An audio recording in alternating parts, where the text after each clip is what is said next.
Distinguished guests, ladies and gentlemen, good morning and welcome to the National Defense Institute. The Director of the National Defense Institute, Dr. Isabel Ferreira Nunes, will deliver her remarks.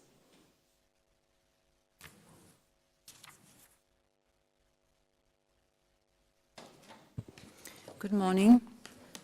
On behalf of the National Defense Institute, it is my pleasure to welcome you all to this conference that marks the visit to Lisbon of the Canadian Ambassador for Women, Peace and Security, Dr. Jacqueline O'Neill, to whom I would like very much to address a warm welcome to Lisbon and to this institute. Today's conference is a joint organization of the Canadian Embassy in Portugal, the National Defense Institute, and the Association of Women Ambassadors in Lisbon. Madam Secretary General of the Intelligence Services of the Portuguese Republic, Vice President of the Portuguese Defense Committee, Madam Ambassador Elise Racico, thank you very much for approaching the National Defense Institute with this initiative at a time of war in Europe. The topic that brings us together today is more relevant than ever. Madam Ambassador Maria Jesus Ferreira, Madam Ambassador Marina Mikhailenko, Madam Ambassador Stella Graça Novozeca, Madam Elizabeth Gomes from General Defense Policy Directorate, Honorable Ambassadors, dear members of the Diplomatic Corps, moderators, dear guests. The current war of aggression that poses an existential threat to Ukraine's territorial unity is also an aggression to the integrity of Europe's foundational values and security identity in the context of NATO and the European Union. In the words of the President of the European Commission, Ursula von der Leyen, Ukraine is where our freedom is defended and where the future of Europe is written. Since February 2022, when Ukraine's sovereignty was disrupted by Russia, the will and the power to contain Russian revisionism translated into the ability of actors such as the European Union, the United States, UK, Germany and Japan, just to mention a few, to militarily, economically and financially limit Russia's aggression by other means than war. But it also translated in the successful imposition of 11 sanction packages that targeted Russia's ability to finance war. And finally, in the capacity of NATO, the European Union countries, and friendly countries in the Indo-Pacific for implementing deterrence measures. Some of the main unintended consequences of war in Ukraine came under the form of a new cooperation between formal organizations such as the European Union, NATO, and the United Nations, but also among informal associations of states such as the G7 and the G20, reinforced by bilateral support of like-minded states, showing the strategic potential of unity and solidarity of the largest economies in the world and the power of political concertation of positions against a state aggressor. Both formal and informal organizations provided the institutional platform for Ukraine to voice its concerns, notably through the 5-element peace formula presented by President Zelensky at the United Nations General Assembly in September 2022, and his 10-point peace formula presented during the G20 summit in Bali in November 2022. The aggression to Ukraine is a war of many unintended effects. One of those effects reside in the occurrence of rapid geostrategic developments from the moment of international strategic uncertainty and lack of consensus to a moment of strategic unity and affirmation of basic principle of unity and indivisibility of European security architecture, which has in fact guided Europe's geopolitical order for the past 7 decades. According to the United Nations Human Rights Office, till July 2024, this war has left a record of 35,160 civilian casualties in Ukraine. 11,520 were killed, and 23,640 were injured, although these numbers are believed to be much higher than this. The 5-element formula proposed by President Zelensky during the 77th session of the United Nations General Assembly and the subsequent 10-point peace formula addressed during his speech at the G20 summit comprehended important dimensions of human security, which will be addressed during this conference. The peace formula is constituted by measures directly to the implementation of a ceasefire process, peace building and conflict resolution based on concrete security guarantees. The two peace proposals, the 5 and 10-point formulas, range from state to individual security, including punishment for aggression, guarantee of territorial integrity, long-term security guarantees, the right of self-defense, food and energy security, release of prisoners and deportees, withdrawal of Russian troops, cessation of hostilities, protection of the environment, and confirmation of the end of war. The war in Ukraine came to uncover the consequences of the disproportionate use of force against the sovereign state and an aggressive and unjustified violation of Ukraine's sovereign rights. It reminds us of a part of history which everyone wished it would never happen again, under the banner of aggressive nationalism, crimes against humanity, and the ruthless military action that ignores the code of conduct in war.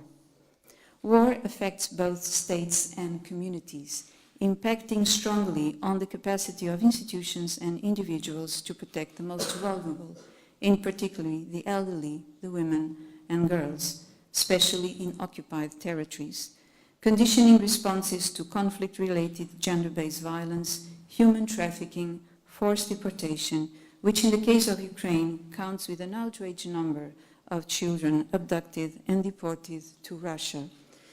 To be more precise, of approximately 2,000 children. With the Russian invasion, 90% of those who left Ukraine were women and children, and the ones that remain have to take over the work of men who are at the front line. But the war also led to further integration of women in the Ukrainian armed forces. Data made available by Brand Ukraine, an NGO responsible for providing information about the war in Ukraine, in cooperation with the Ukrainian Ministry of Foreign Affairs, suggests that after the beginning of Russia's war in Ukraine in 2014, and I quote, there were almost 50,000 women in the armed forces of Ukraine, 16,500 of whom serving directly in the military. The number increased by 40% after the start of the invasion. In January 2024, women constituted 7.3% of the armed forces in Ukraine, 62,000 supporting the Ukrainian armed forces, and approximately 45,500 of them holding military positions. More than 4,000 women were currently taking part in the fighting, unquote. President Zelensky 5 and 10-point peace formula present a cross-cutting proposal for what is right in terms of Ukraine's sovereign rights and territorial integrity, respect for a rules-based system, and the right of Ukraine. That binary. There's not a day that there is war and then a day that there is not war, and all of the impacts are gone. All of the lasting psychological, physical, intercommunal, cultural trauma is gone. They're not binary in that way, and I think Ukraine is a prime example. Reconstruction is happening while the war is going on. The 10-point peace formula is drafted and is being worked on and implemented as you are also still fighting the war. There is not this binary idea that we have to fight this notion that inclusion can be put off till a future date. I was recently in Israel and the West Bank and met with many organizations working currently in Gaza. And they talked about how women's voices need to be heard in every single decision-making space, not only because it's their right to do so, including on discussions to end the war, but how even issues like the distribution of aid and humanitarian assistance, if women are excluded at that very community level right now in Gaza, they're excluded from decision-making circles, and that has amplifying effects of their ability to be involved in other decision-making spaces and areas. The last or the third sort of myth or false narrative that I assert sometimes is being shared is the idea that progress is linear and will keep going in the same direction. That accesses or increase in access to rights can be sort of taken for granted, or that once a door opens, it will always stay open. That numbers that have been increasing of participation or representation won't ever decrease, or that when rights are put into law, that it will stay that way and they won't be repealed.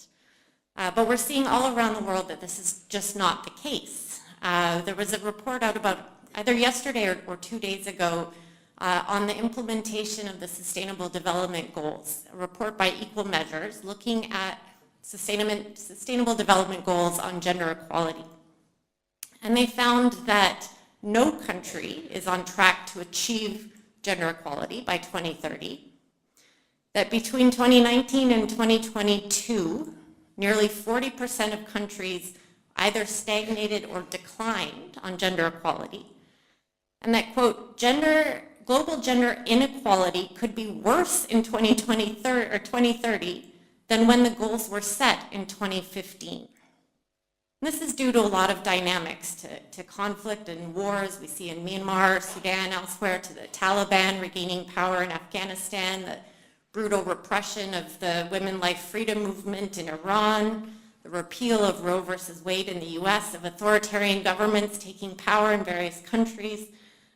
So all of this means that we have to keep up our attention, our focus, and our advocacy. And this is especially relevant as it relates to conflict, where we see, again, all around the world that gender dynamics change, roles of women in communities change during war. And there is sometimes an expectation that the same will hold true during peacetime, and that isn't automatic.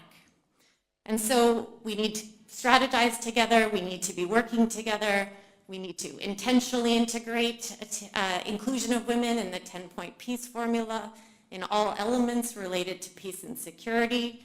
And we also need to pay attention very much consistently to our own national frameworks, including our national action plans on women, peace, and security. So as the ambassador was mentioning, there are now 109 countries that have national action plans on women, peace, and security. Portugal is starting the drafting or working on the drafting of your third, including, I think, many people in this room. Many of your countries are on second, third, I think even fourth versions, including Mozambique has the third, working on your third national action plan. Canada just put out its third. Ukraine updated and revised your national action plan during the war, a document deemed so important that during war it was prioritized to be renewed and updated. And there's real attention and need for us to focus domestically in our own countries, but also to share what works and what doesn't. And as just a brief example, when Canada reflected over the last couple of years on things that were working well, things we needed to improve, we identified a few areas that we've heard are very similar to what other countries have been experiencing. As I mentioned at the beginning, we're seeing more and more complex threats. So we needed to identify more issues in our national action plan. We have a much greater focus on climate change, climate emergencies. We have attention to competition in the Arctic, in outer space, to cyber, to online violence, to harassment, a whole range of issues. We have more partners than we had before. So for example, we have our Ministry of Veterans Affairs is now part of our national approach on women, peace, and security. We have 10 partners in total, including partners that focus on relationships with Indigenous people and Indigenous women in Canada. We have a new focus on crisis response. So we recognize that when we have longer-term planning horizons, we do a pretty good job of thinking about women's experiences and attention to women. But when crisis hits, we don't always have the sort of reflexes in place to make sure that we're collecting gender disaggregated data. We're thinking about ensuring women are not viewed only as recipients of services or humanitarian aid. We have a great renewal of our relationship with civil society in Canada. We have an advisory group that is co-chaired by civil society, and I'll say they really keep us on our toes as government and really help to push us to make sure that what we're doing is as relevant and effective as possible. But they also share a great deal of expertise with us, so we really made a focus on sharpening that. And the last two things I'd mention that we've kind of adapted is a real focus on policy coherence, making sure that when we update our defense strategy, that it has cross-references to our national action plan. That when we talk about our national security strategy, that we reference and integrate the elements of our work. So it doesn't create this idea that this national action plan on women, peace, and security sits over here and the rest of our government policies are here. They have to live together. And then the last thing that we've focused on, and this is something that may resonate with many of you, is that we were collecting way too many indicators, doing way too much tracking, and not enough learning. So we were counting how many people were in different workshops, how many times we did this or that, but not enough focusing on the outcomes of our actions. And so we dramatically reduced the number of indicators that we have. We still report on them annually to Parliament, but we've tried to focus on what are we actually learning, what's working, and what can we do better. I offer these just in the spirit of kind of hard-won insights, things that we've learned sometimes the hard way, but that were very useful to us to identify. And in the spirit of what I want, and I know we're set up to do for the rest of the conversation this morning, is to share what has worked and what hasn't in our respective countries towards this common goal that we have with humility of reinforcing the values that we've been talking about and recognizing that in many ways they are being threatened, they are being challenged, and that we need to be just as organized and just as coordinated and just as strategic as those who are challenging them. Thank you very much. I will pause here and we can move on to the panel conversation. Thank you.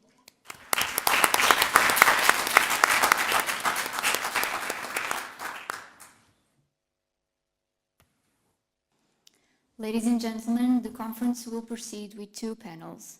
The first panel, dedicated to Ukraine's 10-point peace formula, progress and implications for human security and women's participation, which will be moderated by Dr. Isabel Ferranunch, Director of the National Defense Institute. We would like to invite Ambassador Marina Mikhailenko, Ambassador of Ukraine to Portugal, and Ms. Nerma Yalachik, Director of the Commission for International Justice and Accountability, to take their seats at the conference table.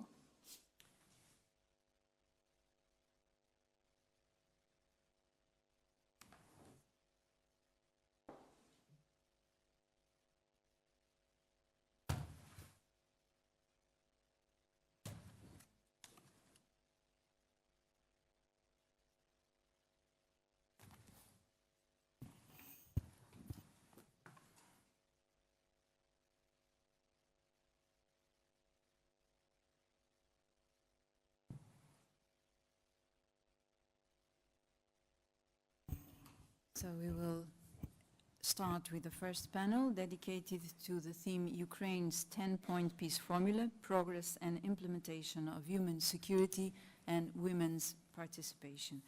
I will introduce individually each of the speakers. I will start with Madam Ambassador Marina Mikhailenko. She has a specialization in international economic relations and she holds a PhD in historical sciences. Her diplomatic career started in 1997 as an attaché at the Ukraine's Ministry of Foreign Affairs.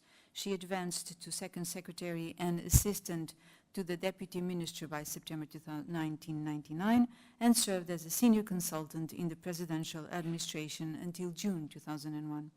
In early 2000s, she was the first secretary at the Embassy of Ukraine in Italy. Later, she directed the International Relations Analysis Directorate, and she was Deputy Director of Political and Security Affairs at the Ministry of Foreign Affairs. In August 2014, she became Director of the Second European Department at the Ministry of Foreign Affairs. From September 2014 to July 2019, she was Deputy Head of Foreign Policy and European Integration at the Presidential Administration and directed the European Union and NATO Department at the Ministry of Foreign Affairs for 4 years. In February 2023, she was appointed Ambassador Extraordinary and Plenipotentiary of Ukraine to Portugal. She holds the rank of Envoy Extraordinary and Plenipotentiary of the first class. Madam Ambassador, I'll give you the floor, and thank you for accepting this invitation, if you will. Yes.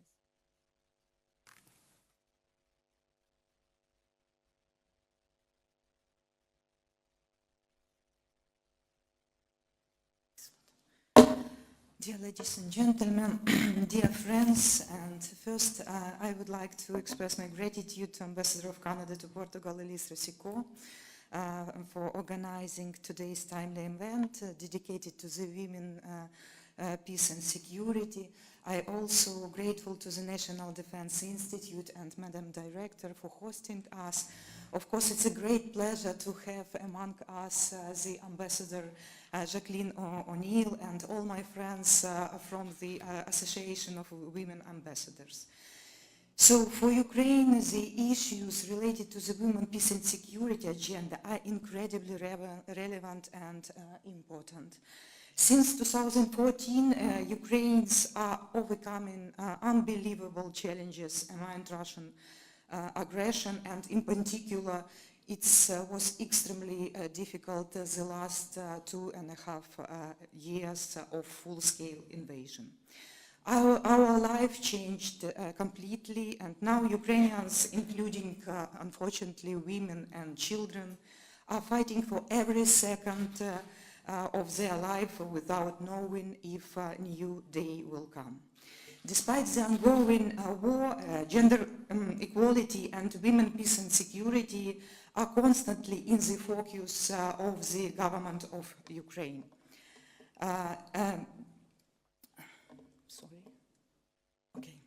As an elected Security Council member for 2000-2001, as a non-permanent non-permanent member of the UN Security Council, Ukraine was involved in the preparation and adoption of the resolution 1321 related to the women, peace and security, and as a state remains committed to its promotion. So Ukraine is implementing the second second National Action Plan for the resolution. We adopted the first one in 2016, but as Ambassador O'Neill said, we should amend it and update it in December 2022, the national plan, to address current needs, also taking into account the full-scale Russian aggression. The current updated National Action Plan recognizes that women in Ukraine must be actors and agents in the ongoing war, as well as in the recovery and reconstruction of the country. Moreover, in 2022, Ukraine finally ratified the Council of Europe Convention on Preventing and Combating Violence Against Women and Domestic Violence, Istanbul Convention. Thus, the Ukrainian legislation is currently being brought into the line with the convention. Of course, the full-scale invasion of Ukraine by the Russian Federation has exacted a horrific human cost, inflicted immense suffering on millions of civilians. The ambassador, the Madam Director of the National Defense Institute already presented some of the figures, but I tried to elaborate a little bit. So, last report released in August by the UN Human Rights Monitoring Mission in Ukraine has verified 35,000 civilian casualties, including 11,500 deaths since the conflict began on February 2022. But among these casualties, 27% of women, 40% of men, and 5% children. But this is a huge number of people whom sex are unknown. The report highlights that in July alone this year, in July, at least 290 civilians were killed and more than 1,000 injured in Ukraine, making it the deadliest month for civilians since October 2022. But you know that unfortunately the situation is very serious now, and the last 3 days were very difficult for Ukraine because Russian attacked Poltava, Sumy and Lviv. However, the true number of victims among civilians are likely to be significantly higher. We have no idea how many people were killed in Mariupol, for example, during the first day of aggression. We think it's about approximately 25,000 civilians, but it could be much more higher. And taking this opportunity, I would like to recommend you to watch the documentary 20 Days in Mariupol, directed and produced by Mstislav Chernov, the film which offers a first-person account of what Mariupol endured during the first week of the Russian siege. And you can find it even on different platforms, and you know that this film won even Oscar, so please watch it.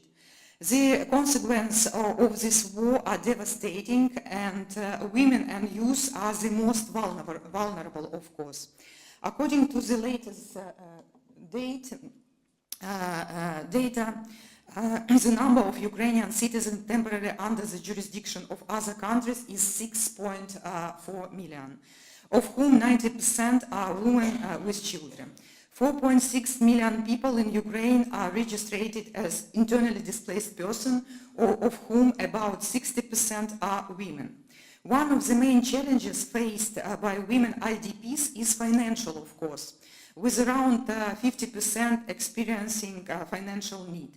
Women IDPs also have a high need for access to housing, which increases the overall cost of rent for families and requires women to earn more money.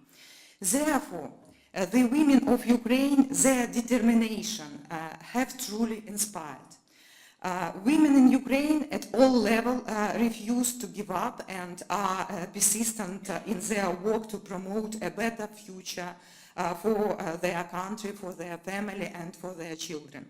Every day we witness the daily heroism of Ukrainian women who are joining the reconstruction, starting businesses and choosing professions that were previously considered male. So they are working in construction, machinery and equipment manufacturing, electricity generation and so on and so forth. In particular, in 2023, 56% of businesses in Ukraine were founded by women. That is a total 90,000 small businesses.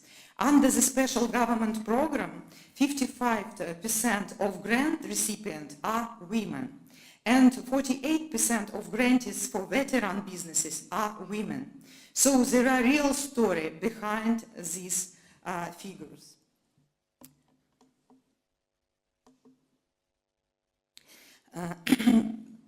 And we are grateful to our international partners for supporting small and medium-sized businesses in Ukraine and abroad, including Portugal. That's why I would like to share with you a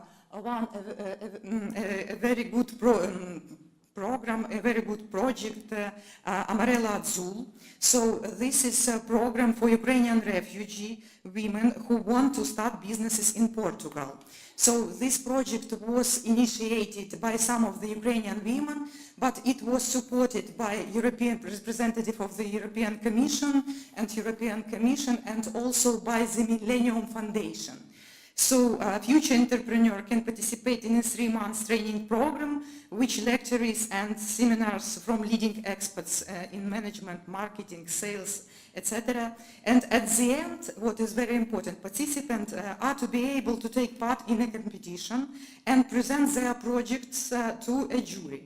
And the winners receive funding for the implementation of their project. So this is a good program and we really appreciate it. Thanks a lot.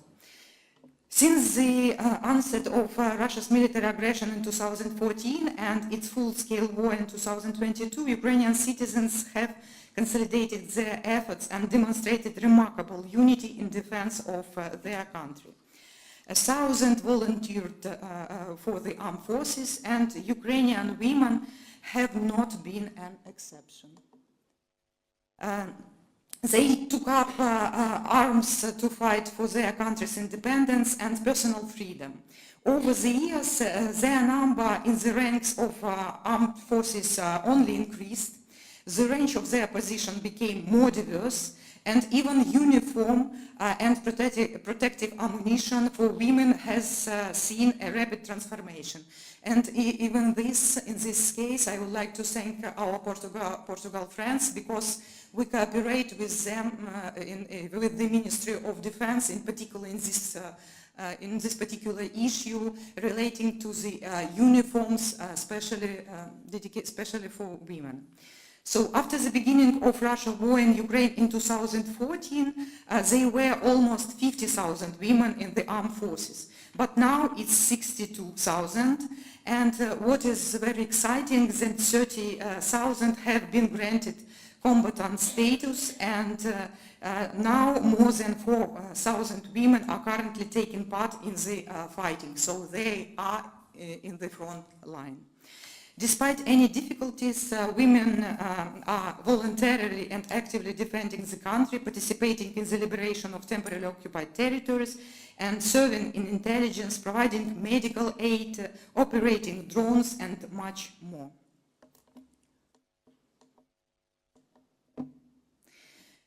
I cannot but mention a huge number of gender-related consequences that our women faced during the unprovoked and unjustified war of aggression. After the deoccupation of a number of territories of Ukraine, we were faced with massive atrocities, including rapes and other forms of conflict-related sexual violence committed by the Russian military against women. At this stage, it's impossible to find out how many Ukrainian women and not only have been subjected to these brutal crimes, given that these violations are barely reported. The first cases of sexual violence committed by Russian soldiers against Ukrainian women, girls, and also against men and boys were documented by the Independent International Commission of Inquiry on Ukraine and the UN Human Rights Monitoring Mission in Ukraine. And together with law enforcement agency, active work is underway to identify cases of violence so that perpetrators cannot escape justice. To address and prevent conflict-related sexual violence, the framework of cooperation between the government of Ukraine and the United Nations was signed. Ukraine became the first country to launch an all-encompassing coordination mechanism to combat this kind of violence. We also adopted a detailed implementation plan involving state institutions, civil society, and international organizations. So the state is working hard to ensure that survivors feel supported and that the country is ready to help them return to normal life if it's possible. Thus, in March this year, Ukraine hosted international platform, so restoration of the rights of survivors of CRSV, an element of peace and world, where a mechanism for reparations and compensation for victims of conflict-related sexual violence were discussed, as well as, of course, the issue of accountability for perpetrators at the national and international levels. The event resulted in a draft declaration that emphasizes the need for urgent interim reparations and their sustainable funding as an important tool to guarantee full reparation for victims of the CRSV. And from the beginning of 2024, we launched the pilot project of immediate interim reparations for survivors of CRSV with the financial support of the Global Survivor Fund and with the government of France, and thanks a lot for that, because of you, 500 people affected by the CRSV can receive interim reparation under the project. No violence should be ignored. And of course, and none of the victims should be left to face its consequences alone. And this is exactly what President Zelensky peace formula offers. Its 10 points are based on international law and the principles of the UN Charter. Many of your country participated in the first peace formula summit, and we think that this summit was successful since 101 countries and international organizations participated in this, took part in this event, in this conference. And during the first Global Peace Summit, 3 global challenges have been analyzed in detail. It's newer safety, food security, and the release of prisoners and deportees, including children, of course. So the joint communique was adopted and currently has 93 supporters and remains open for accession by everyone who respects the UN Charter. We understand how we move further with the implementation of the peace formula. You know that we have reached an agreement to continue our work at the level of advisors and ministers in the format of special meetings under the leadership of co-leadership of countries. In August and even yesterday, 2 meetings already took place. It's related to the food security and energy security. But of course, in the near future, similar meetings dedicated to other points of the peace formula will be held. And as a result of each conference, plan on the discussed issue will be developed, and following the discussion of the peace formula point, a single integrated document will be developed as a preparatory stage for the second Global Peace Summit.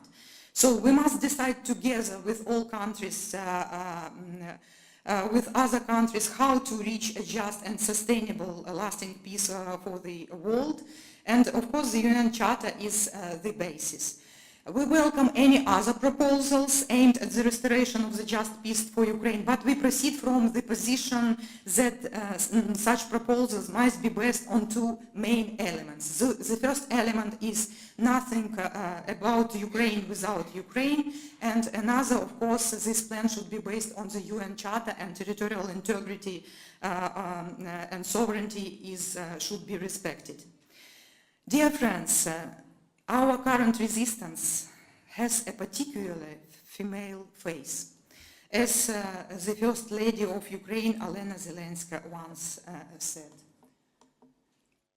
I tried to describe to you the role of the Ukrainian women in our fighting against the Russian aggression, which sometimes can be reduced to 2 perspectives. First, women are seen as victims in need of protection. On the screen, you can see one of the last victims of the Russian aggression. It's Veronica from Kharkiv, 18 years old, very talented painter. Russian attacked her home by the guarded area bombs, and unfortunately she killed. But I did not prepare another photo for you because all our country was shocked yesterday after the shelling of Kharkiv, because during this shelling practically all family killed, mother and 3 daughters. The youngest one was 8 years old, and only father survived. But for us, for the Ministry of Foreign Affairs, for diplomat, it's a double tragedy, because the mother was a sister of one of our colleagues, deputy director of the political department. So as you understand, the number of victims is growing every day.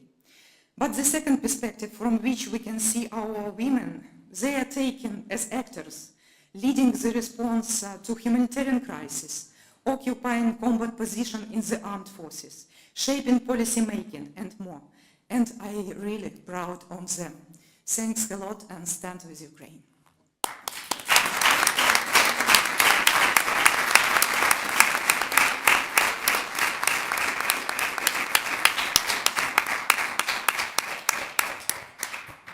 Madam Ambassador, thank you very much for your availability and willingness to share with us your institutional perspective from a very privileged position in the sense of knowledge and experience.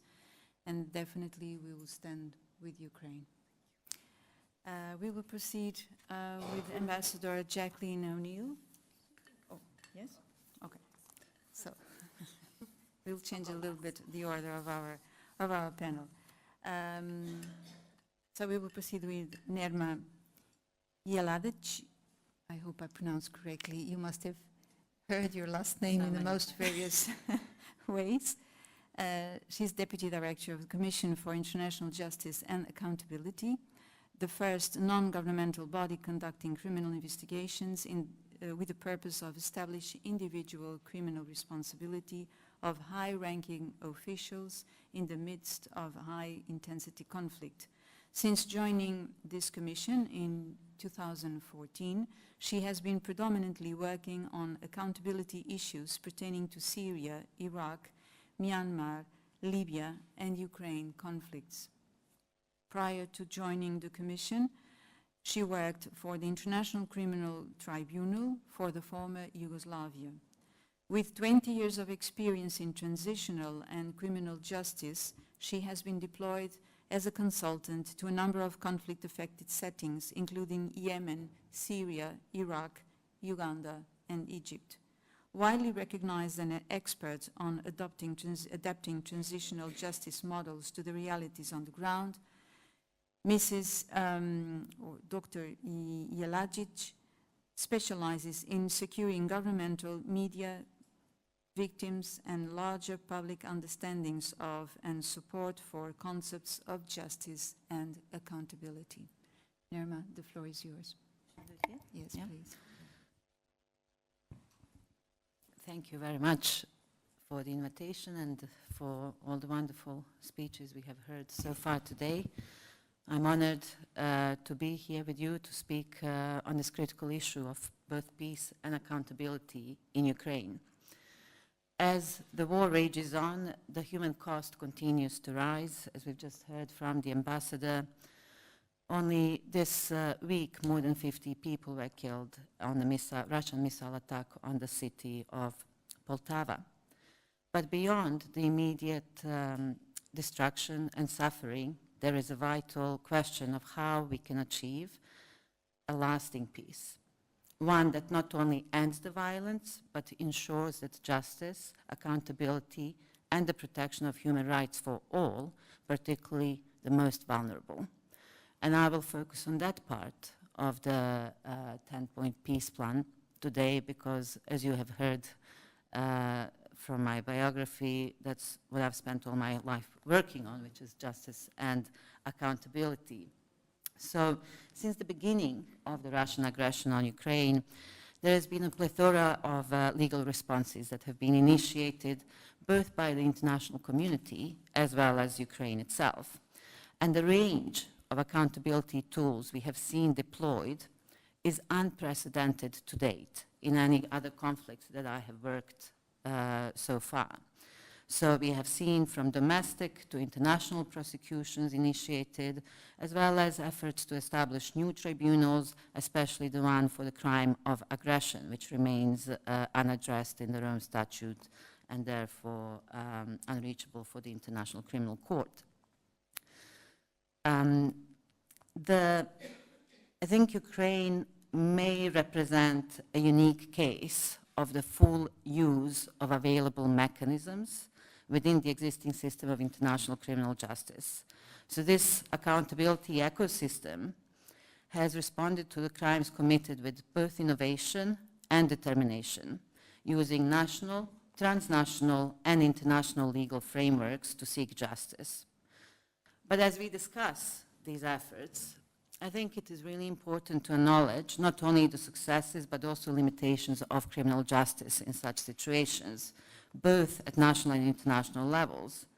The history of international criminal justice is marked by protracted struggles, where victims and affected communities have fought tirelessly to secure accountability for the most heinous crimes.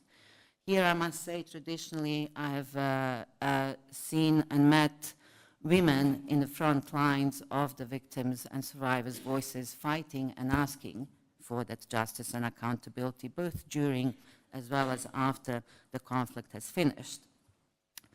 But on the other side, this history is also one of misplaced assumptions, excessive expectations from justice, and too often frustration.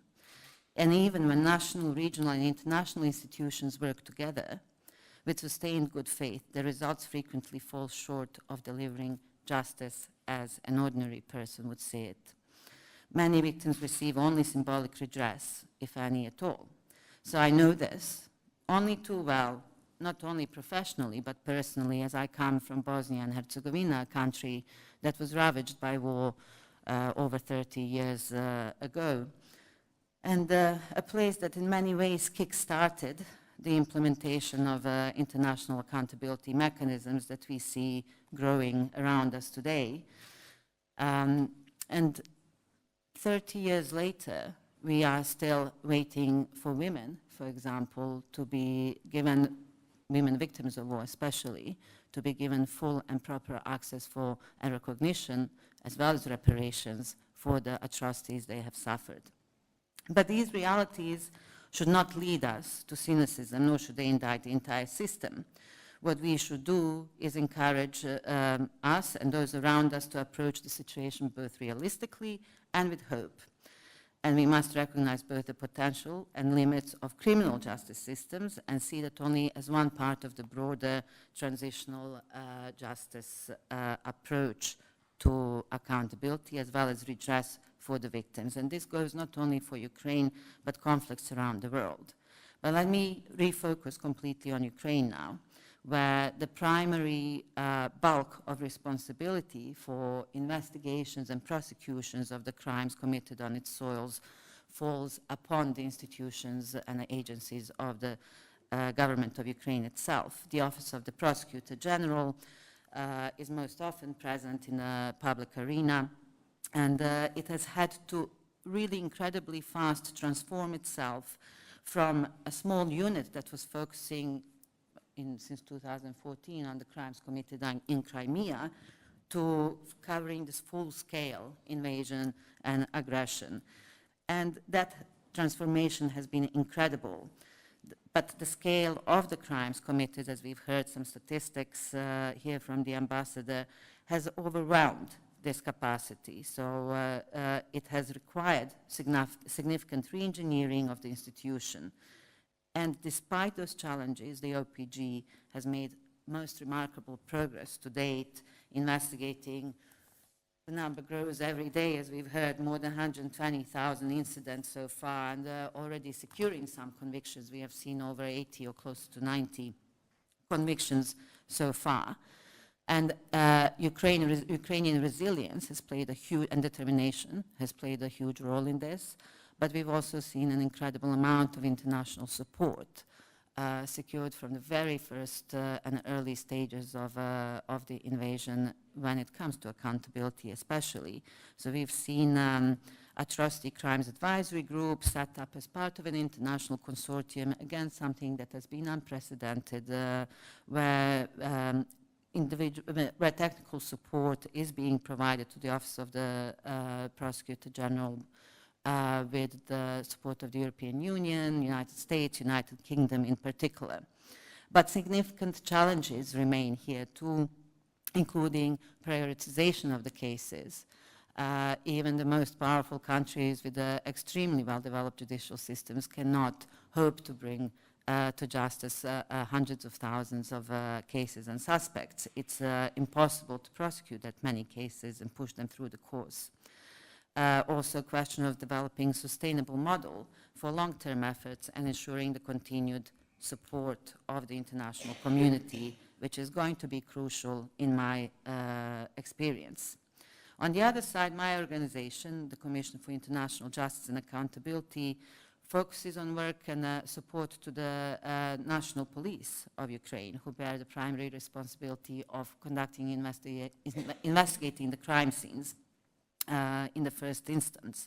So we work with the MPU in Kiev, as well as a number of other conflict-affected regions, which has already also led to a number of notices of suspicion being served out under the Ukrainian code.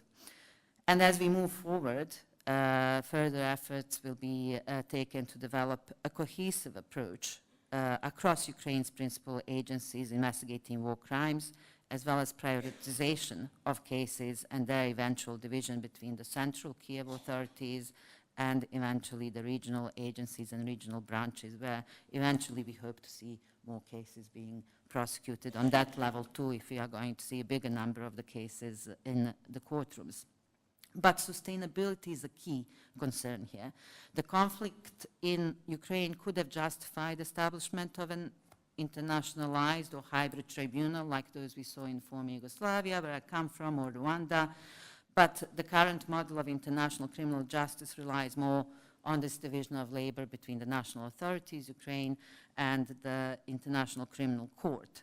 So the Ukrainian judicial system remains the primary responder for the vast majority of the criminal cases. Developing a sustainable model to handle those crimes over a prolonged period, not just now, is going to be vital. And then beyond Ukraine's borders and beyond ICC, the third states have also set up exercising jurisdiction through universal jurisdiction, for example, or other connections that enable extraterritorial application of criminal law. So the formation of joint investigative team by many countries, some of which are represented here in this room, is a significant innovation in this regard, facilitating both cooperation and evidence gathering and resource sharing and evidence sharing among the states. But extraterritorial prosecutions have also been fraught with challenges, including inadequate national legislation in some countries, as well as lack of expertise in war crimes investigations. But despite these challenges, we must remain committed to the promise of accountability. National jurisdictions, though imperfect, are evolving, and the international community must support these efforts as well. For example, my organization, CIJA, has been at the forefront of efforts to hold Syrian officials as well as Islamic State members accountable in multitude of European countries. So since 2014, regarding Syria and Islamic State, we have supported over 200 investigations, leading to dozens of arrests and over 20 convictions, including in Germany, Netherlands, Sweden, France, Belgium, UK, and recently an arrest in the United States. So for Syrians, efforts to secure justice are unfortunately limited to this type of universal jurisdiction cases, whereas in Ukraine, as we have heard, that is not the case. So let's consider the role of the International Criminal Court, which Ukraine is fortunate to have jurisdiction over this conflict. The involvement in the Ukrainian conflict is kind of a testament to the global demand for accountability. An unprecedented number of states have referred the situation to the ICC. However, ICC faces its own challenges, particularly in terms of sustainability and the number of cases they can prosecute. Obviously, we have arrest warrants issued and there are ongoing investigations still. But even if we do see potentially 2 or 3 more indictments, the question remains of the enforceability of these arrest warrants and whether that will ever be secured. So this is why, in addition to criminal prosecutions, we must also explore other pathways to justice. Transitional justice mechanisms, though not a substitute for war crimes trials, they can play a complementary role in addressing the broader impact of conflict. From truth commissions to reparations to guarantees of non-recurrence, these are all vital to consider. But the unique nature of the Ukrainian conflict involving serious violations presents challenges for these approaches. I am aware of public poll opinions showing that the vast majority, I think over 75% of the citizens, want to see criminal responsibility and prosecutions first and foremost as a form of justice. And this is something we have to spend time on in terms of managing those expectations and how many cases really courts can process realistically. But as we reflect on these legal mechanisms, let's also recognize the importance of what we are here to talk about today, which is integrating the gender perspective into this pursuit of justice, both on the criminal justice and transitional justice level. So the Women, Peace and Justice and Security agenda reminds us that women and girls experience conflict differently, and that their voices must be heard in all efforts to achieve peace and justice. In Ukraine, as in other conflicts, we've seen women have been disproportionately affected by this violence, often targeted for both sexual and gender-based crimes. So it is essential that the justice mechanisms are equipped to address these crimes and that women are included in all stages of the accountability process, from investigations to prosecutions to peace negotiations. I'm happy to say, and also we've heard Madam Ambassador present already a huge number of steps having been taken by the Ukrainian authorities to ensure that crimes of sexual and gender-based violence are included in the policies and the priorities of the war crimes investigations being conducted there. But as we work to hold the perpetrators accountable, we must also ensure that their rights and experiences are central to women's rights and experiences are central to our efforts. So the war in Ukraine has seen women not only at the forefront of suffering, as we have heard, but also at the forefront already of the search for justice. So it is crucial to recognize this pivotal role women have played in Ukraine's ongoing fight for the territorial integrity. And personally, I'm happy to see this, and I see it as a huge reversal of a gender makeup I've met over the 20 years of working in conflict zones in different countries, from Yugoslavia to Iraq to Lebanon, Libya, Syria, Myanmar. All of these places I'm used to finding women voices, demanding justice and accountability, but they were mainly outside and looking in, and in minority. And in Ukraine, I've been honored to meet and collaborate with women representing the country at both political, prosecutorial, police, security intelligence, and other levels. Since 2014, there has also been a powerful rise of women movement in Ukraine and the civil society, with women leaders like Alexandra Matvichuk, Olena Halushka, driving international initiatives to hold the criminals accountable, as well as working on anti-corruption measures, which are equally important for sustainable peace. And organizations led by these women, and also Ukrainian Women's Fund, for example, have played a critical role in bolstering women's economic empowerment, while also adapting to meet the urgent needs of health and humanitarian assistance during the conflict. We've heard earlier on a number of occasions that more than 60,000 women have stepped up to serve in the armed forces, and over 40,000 of those are in active military roles, with 4,000 in the front lines. But beyond the battlefield, women have been key drivers of the nation's wartime economy, leading both entrepreneurial ventures and influencing critical policy decisions to ensure Ukraine's strategies reflect the realities of this war. So the incredible resilience women have displayed among the turmoil of war highlights the necessity for their continued leadership in Ukraine's recovery and reconstruction.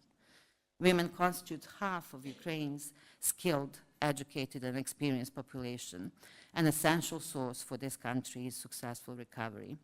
So their leadership in ensuring accountability and their active participation in rebuilding the nation must only be recognized but also championed. Their contributions are critical not only to achieving justice, but also to securing a resilient and thriving future for Ukraine.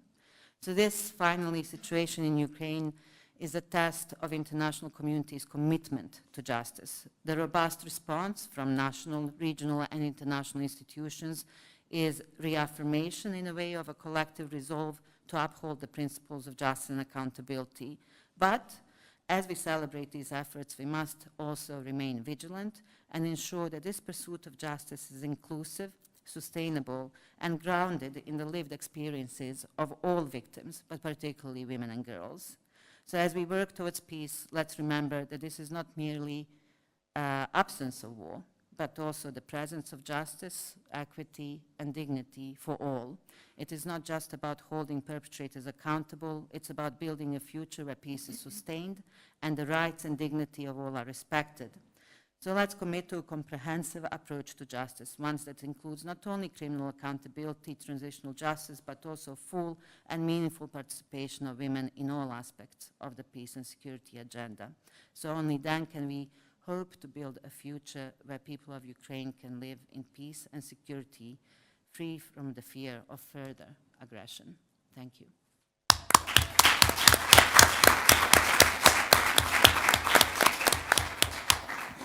Thank you very much for lending us your extensive and in-depth experience on justice accountability. And we will end this panel with, again, with Ambassador Jacqueline O'Neill. She asked me to be concise in her introduction, which I will.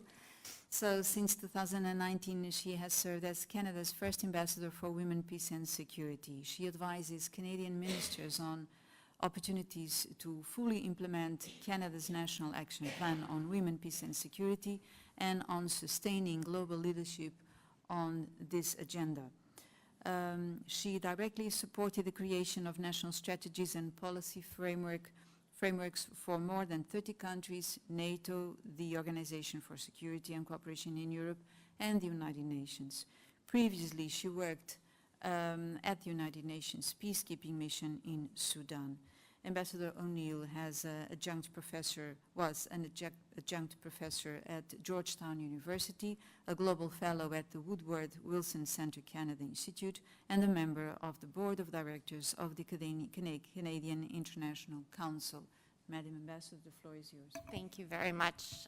Thank you again, everyone. I will be brief so that we can open up quickly for discussion.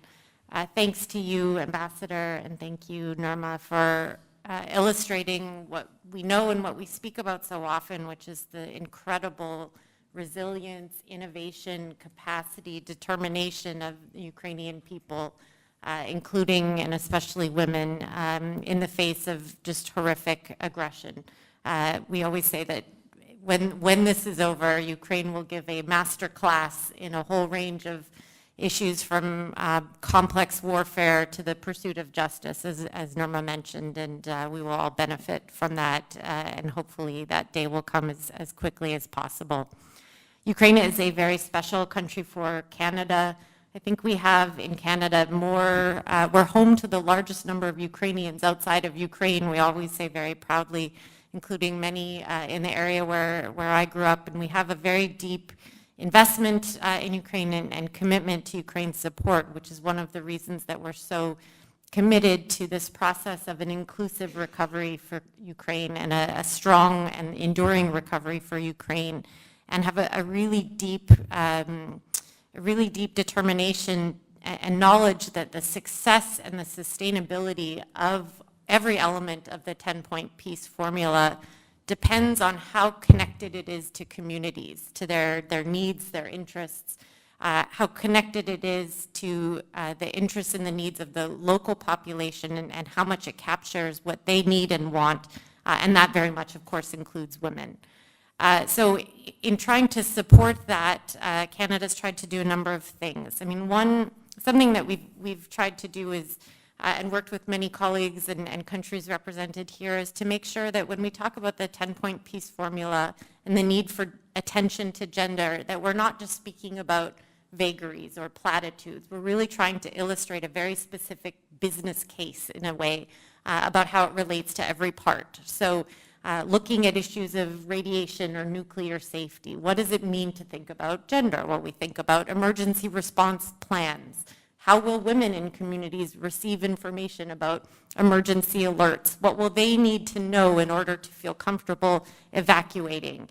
Who do we need to be messengers? How are our impacts of nuclear exposure, radiation tracking reproductive health of men and of women? What are exposures on contamination sites? This is the level, I think, that we need to be kind of doing these disaggregated dynamics. Demining, are women defining what issues or what areas need to be demined, what's cleared first, where women are doing the majority of farming or agriculture. How can demining be prioritized to support their livelihoods? The economic recovery, there are still, I think, correct me, Ambassador, about 4 million Ukrainian women living outside of Ukraine right now who've had to leave because of the war. Their return is essential to the economic recovery of Ukraine. And what is one of the major priorities that they have and will have coming back is the status of schools, the safety of schools, and the return of education programs, literally safe buildings and safe classrooms. So just illustrating what specifically it means, and that every element of this 10-point peace formula has dimensions that need to be highlighted. Of course, there are many countries around the world that have experiences on these issues already that unfortunately have been hard-won. Cambodia, for example, with Japan's support, has been working with Ukrainians to talk about demining. And what are some of the ways that you can integrate attention to gender in demining? There's so much learning, again, very sadly, to be shared. Last thing I'd say is that Canada is co-chairing one of the points of the 10-point peace formula related to humanitarian issues, international humanitarian law, and we've been very deliberate in ensuring that we are integrating Ukrainian women-led civil society organizations in regular meetings with the leadership and members of that working group to share and to shape priorities. We're going to integrate women-led civil society organizations from Ukraine in the upcoming foreign ministers meeting that we'll be co-hosting on that topic, trying to conduct a gender-based analysis of all of the 10 points, urging other countries and other partners to keep talking about the importance of inclusive recovery, and very crucially trying to get funding to grassroots organizations as much as possible. As both of you mentioned, the state capacity is just stretched to the limit, in many cases overwhelmed, and it's civil society that has fulfilled a number of essential services and filled gaps that have been unfortunately exposed because of the profound nature of the aggression and the very long-term needs for recovery. So trying to support and get funding to grassroots organizations has been essential and will be essential going forward, and that's something that many of our funding systems are not best set up to do. It's a challenge to get money out the door and to get it in ways that can be best spent by local organizations, but it delivers in really remarkable ways. So those are some of the ways that we're trying to contribute to the inclusive recovery of Ukraine. Thank you. Thank you very much, Madam Ambassador, for illustrating very clearly some of the points which allow us to understand better how the relation between the 10-point peace formula and women, peace and security agenda. And I would open up a period of debate, so whoever wishes to pose questions or suggest comments, please raise your hand. While you think about comments and questions, I would like to ask a few questions to each of our speakers. Madam Ambassador, from your point of view, how can this gender perspective can better help to inform the 10-point peace formula? From the 10-point, which one is more advanced in terms of this gender perspective, and the ones which are more likely to be successful, even if they are not being implemented right away? This would be my question to you. You know that I'm sure that all 10 points related to women and women, peace and security, of course, but of course we all have raised the issue of accountability.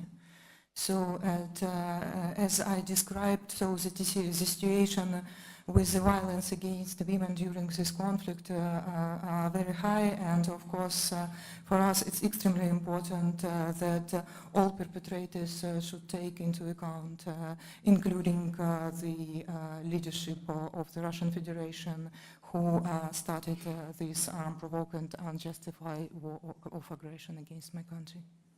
Thank you. And exactly picking on one part of your answer regarding crime of aggression, I would also like to address the question to Nirma about justice and accountability. Although since the very early stages of the war in Ukraine, there was a lot of proof gathering, which I think it was a very wise and important measure, because sometimes this does not happen and proof is lost. But justice and accountability is indeed difficult to implement during and in post-conflict situations. How do you see the possibility to indeed ensure access to justice for prisoners, deportees, for displaced people, for normal citizens who have been in the occupied zones and elsewhere? If the main perpetrator in this war is not a part of the International Criminal Court on one hand, you also refer to a series of tools on accountability, and I was wondering if this abundance of accountability tools may be counterproductive for their effectiveness, because sometimes abundance doesn't mean effectiveness. It may indeed mean the opposite. And the limitations to enforcement of justice, and how much this will impact on accountability, and how much this will affect, because if it doesn't happen, this may affect the perception on the efficiency of these tools. So from your experience, not specifically in the case of Ukraine, but also in the context of the various conflicts you have experience from, could you share with us your view on this?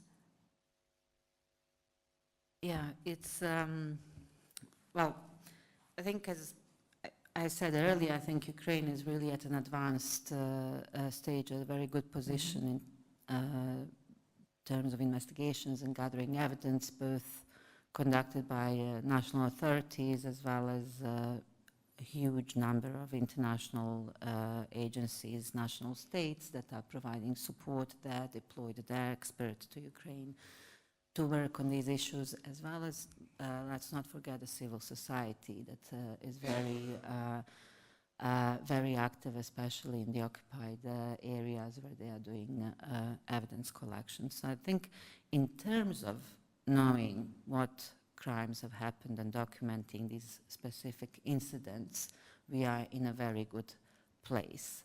In terms of the architecture, judicial architecture available to Ukraine, as I number them out, you know, a lot of them, and majority of them have been deployed.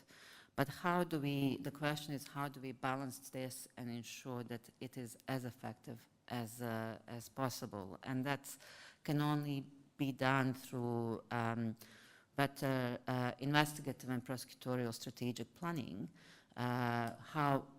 What are the cases that we are focusing on? Which are the types of crimes that we can group together and prosecute in a smaller number of cases so it's manageable for the courts, while also ensuring that a wide range of the victims of that particular crime are represented. So when we're talking about detention and the torture under detention, or sexual violence and sexual offenses both against women, and let's not forget men, because they are also extremely exposed to sexually being abused while in detention. So these are the types of crimes that should be grouped and made part of the strategy, a cohesive strategy that ensures that in all types of these cases, whether we're talking about targeting of the civilians through whether missiles or sniping, whether we're talking about detention, whether we're talking about acts of torture and inhumane treatment, we have to integrate the sexual and gender-based violence through all of those cases. So not just as taking them out to kind of confirm some beliefs that sexual violence just happens and it's direct perpetrators that are part of it and nothing else. It has to be part of the bigger leadership cases, as we heard ambassadors say, where we can try and show that this is part and parcel of the Russian regime's approach to quashing the Ukrainian territorial integrity and independence. And then finally, just to say, yes, that's true. We have a huge amount of tools available to us, and we have more and more experience in using those tools. And I do think it's important, both for civil society and the Ukrainian authorities, to start presenting some realistic pictures and managing the expectations of the people, because of course, all the crimes should be addressed and prosecuted, but I have not seen a conflict, recent or past, where every single person was brought to trial. And eventually, too much focus on only criminal trials backfires, because remember, we need to show that we address the victim's needs, but we also need to bring the society to a new step after the conflict finishes, not only to wallow on the victimhood, but also to use that tragedy and the strength and the determination that came out of that tragedy to grow as a community. And focusing only on criminal justice can backfire, Bosnia being a great example, because we had a huge amount of criminal trials, both in The Hague, at the international courts, also in Bosnian courts, central and the regional level, but not much focus on anything else, really. And it kind of ended up having a little bit of a different effect of cementing the divisions. Of course, Bosnian War was finished by the partition of the country, so it's not, even go there in case of Ukraine. But certainly the fact that majority of the focus was on the criminal justice didn't help people look in the alternatives. What are the restorative ways that we can apply justice and bring the communities together? Thank you. Further questions? Oh, there's a question in our audience. Third row from the back. Thank you very much. Francisco Oliveira from the Atlantic Center. So my question is for Ambassador Jacqueline O'Neill. And since the majority here are women, I will talk about climate change, the mother of inequalities. And I was wondering if you could share some thoughts on a recent study, on a report by UN Women amidst the COP28, I think, that stated that women are more likely to be jeopardized and face inequalities because of climate change. So that would be my question to you. Yeah, that's it. Thank you so much.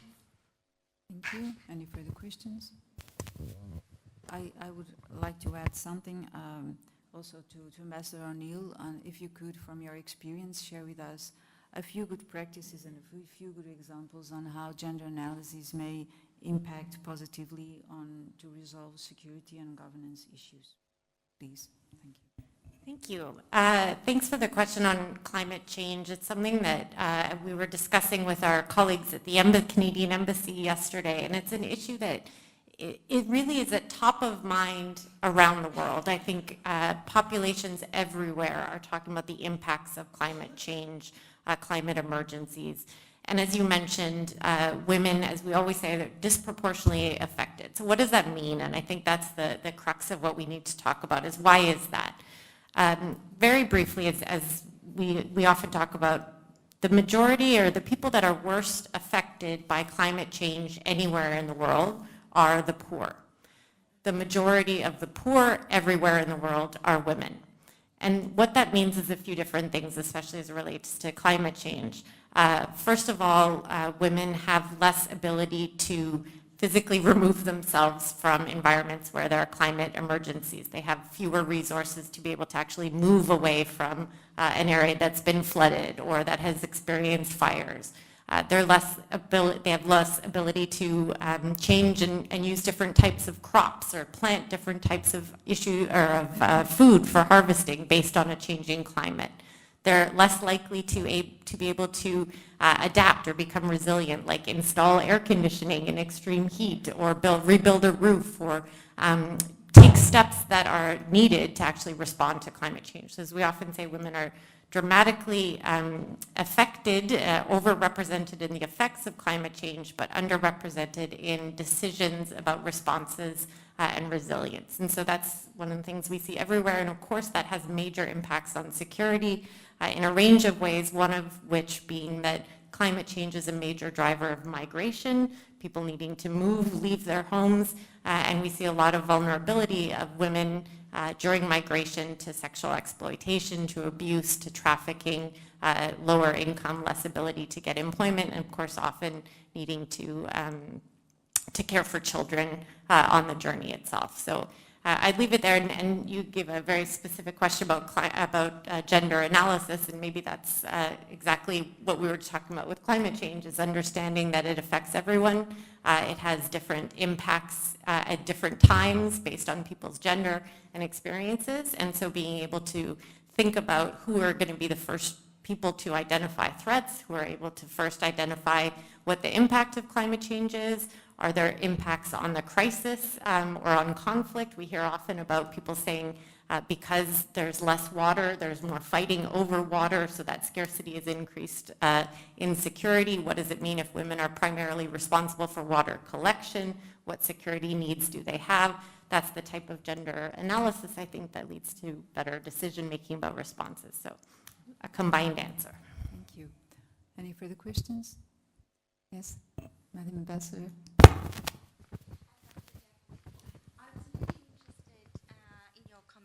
I was really interested in your comment about myth busting and false narratives. I thought it was really helpful, and I'm sort of curious, particularly the myth around the fact that, you know, this agenda is something that's sort of initiated and advocated for from the West and, you know, New York. How I mean, do you do this myth busting around the world? Do you get a lot of sort of negative reactions, and are other countries, I mean, how do you recruit others to continue the good work?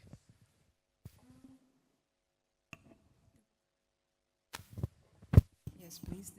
Apparently there's another question. Could you please signal? Yes, last row.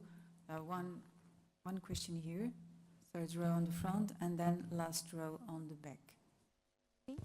First we start, the lady on the back, she has a microphone. It's all right, it's all right. You can keep the microphone there. There is another microphone over there. But it's not working, so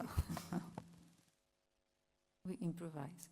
Good morning. My name is Lorena Roberts. I'm from Mozambique, and I'm part of Girl Move Academy, which is a non-profit organization that works with women in leadership.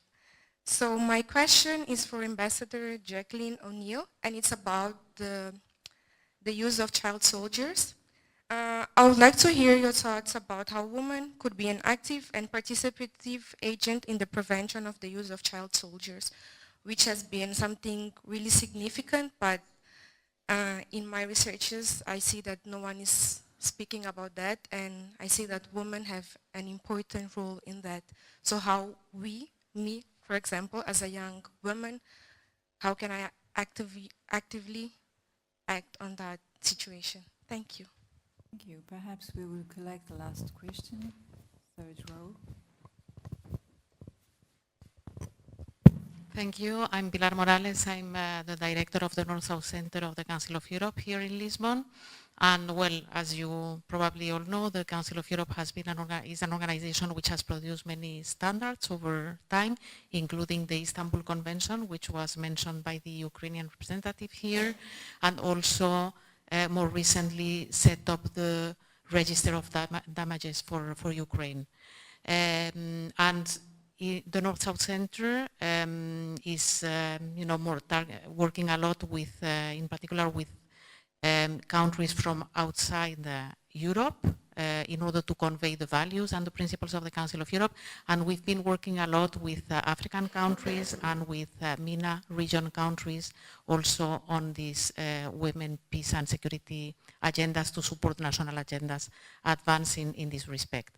But what I wanted to ask you, and thank you very much, I think all the, the panelists were, interventions were really very interesting and let's say, you know, went in analyzing in depth some of the issues that, you know, are so important.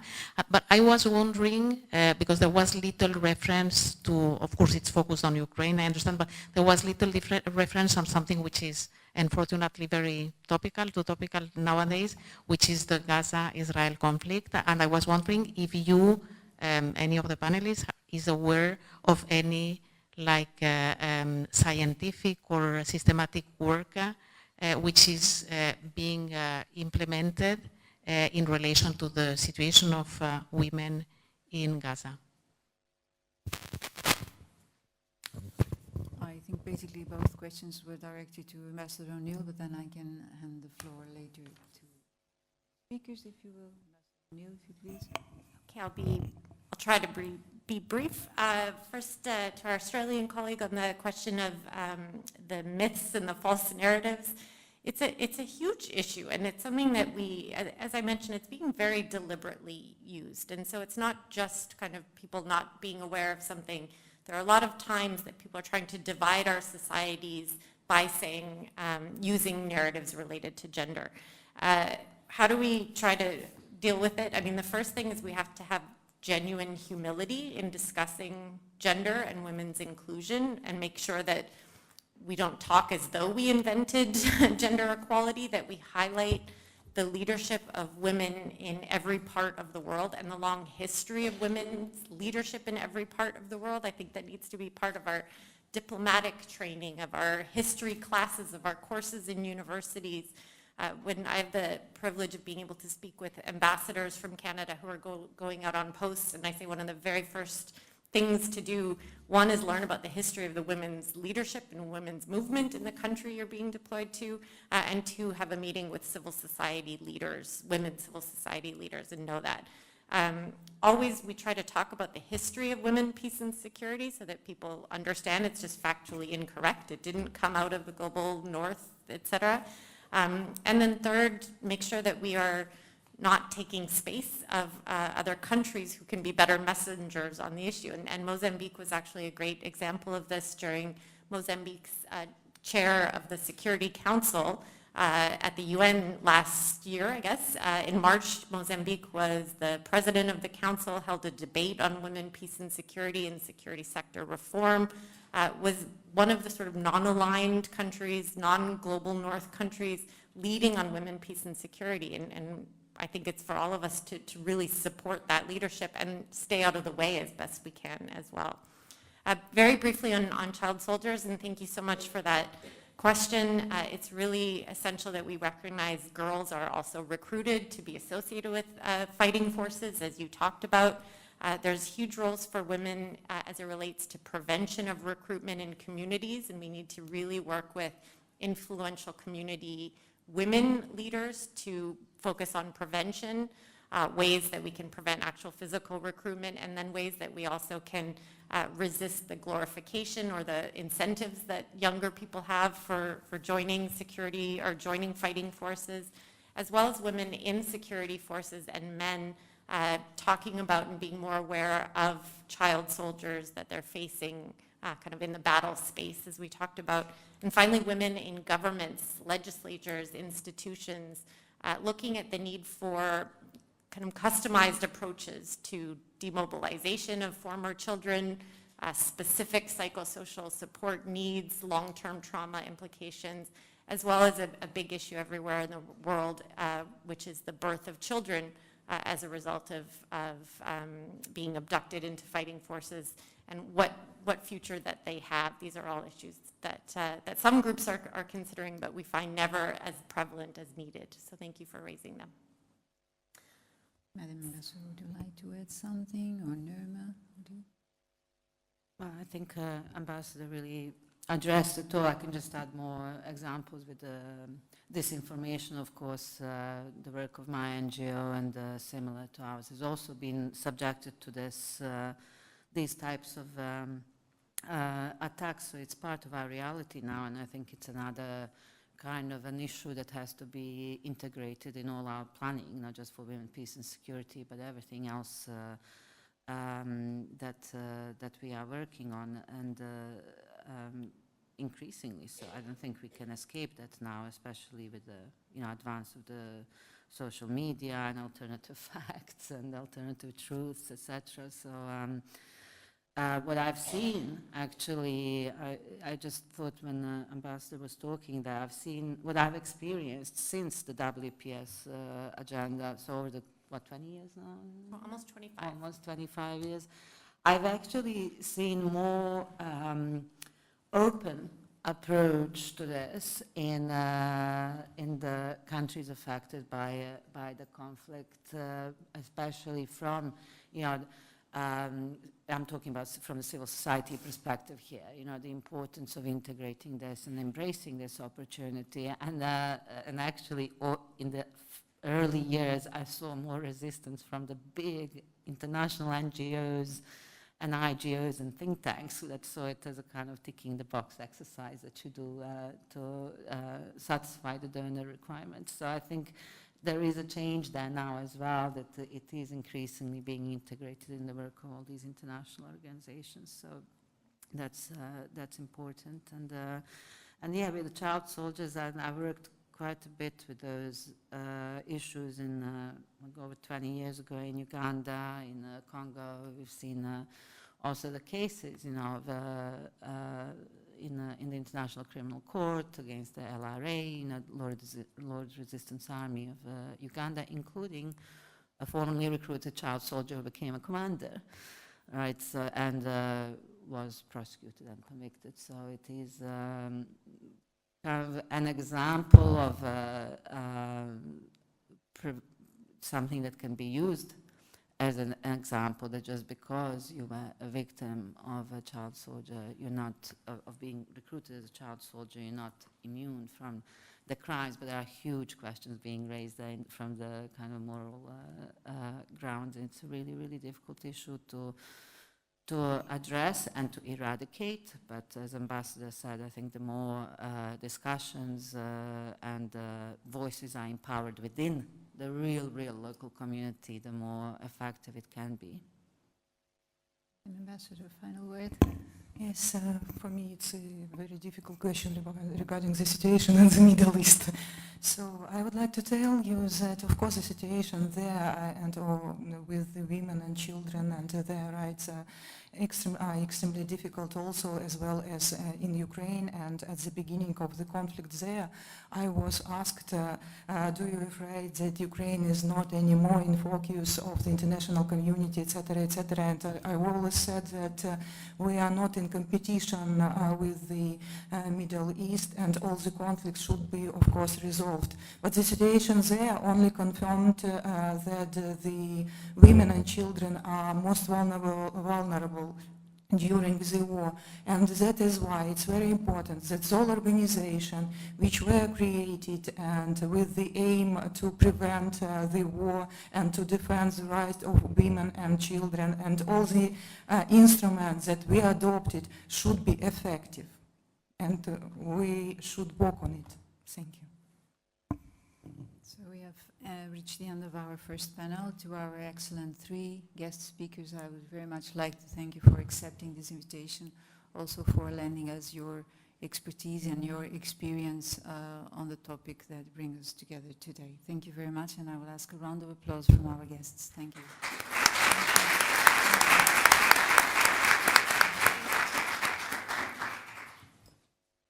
Distinguished guests, ladies and gentlemen, we kindly invite you for a coffee break at the hall outside the auditorium, where coffee and refreshments are available. The next section will take place at 11:15.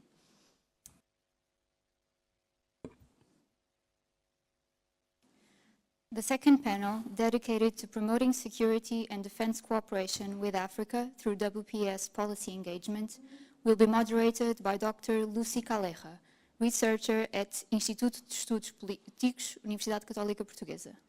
We welcome Ambassador Maria de Jesus dos Reis Ferreira, Ambassador of Angola to Portugal, Ambassador Stella Pinto Novo Zeca, Ambassador of Mozambique to Portugal, and Ms. Elizabeth Gomes, Director of International Relations Services at the General Directorate of National Defense Policy. Honorable ambassadors, distinguished guests, esteemed panelists, ladies and gentlemen, good morning.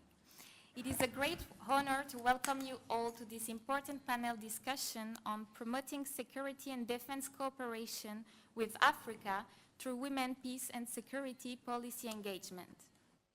I am deeply grateful to the Embassy of Canada and the National Defense Institute for their invitation and for hosting this important event, providing us with a platform to engage in crucial discussions that will define our collective future.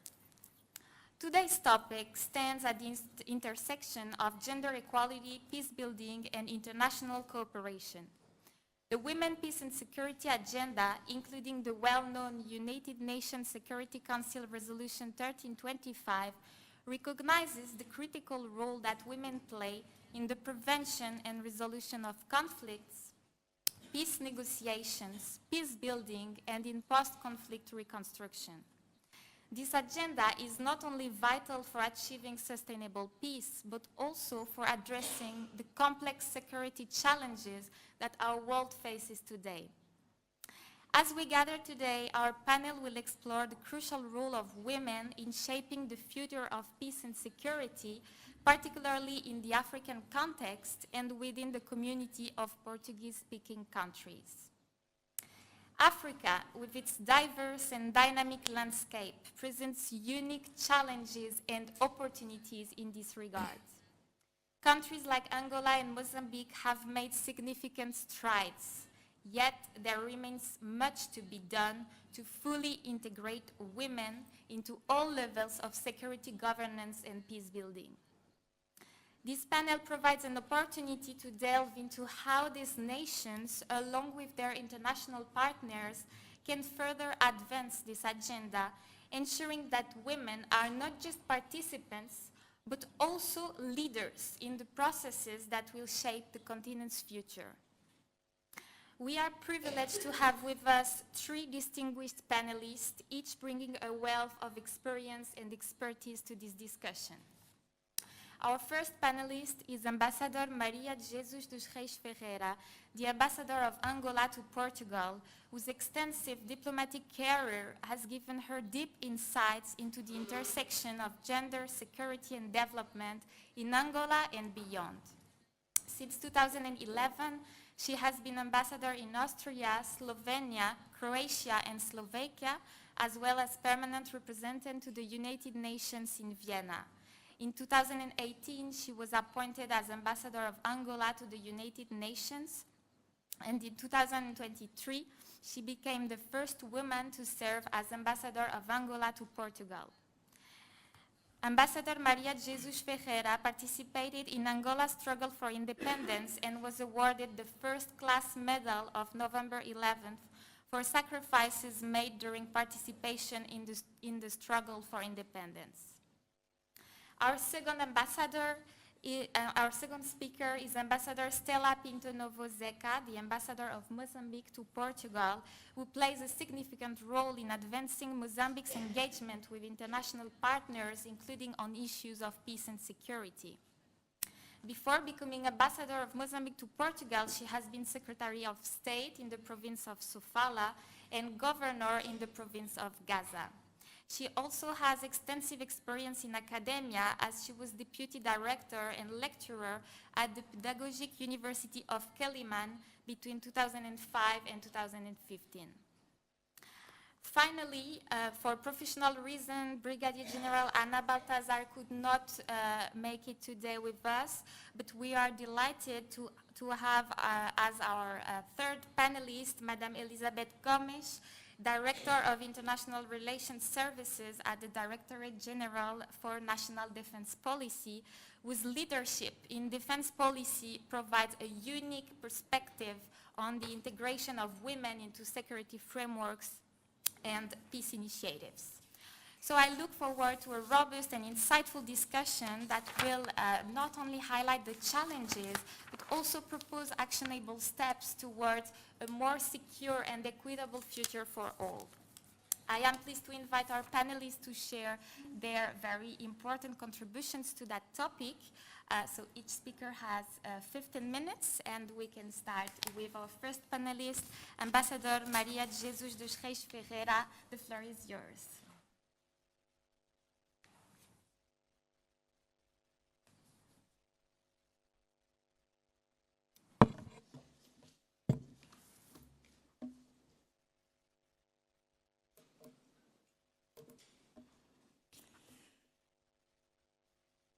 Dear moderator, distinguished colleagues, ladies and gentlemen, all protocol observed.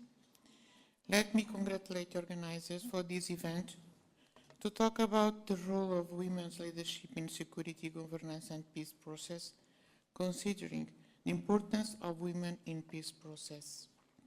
Peace, security and stability are the main keys to countries' growth and development, and has been a goal to achieve on African continent where women are expected to play a key role in this process.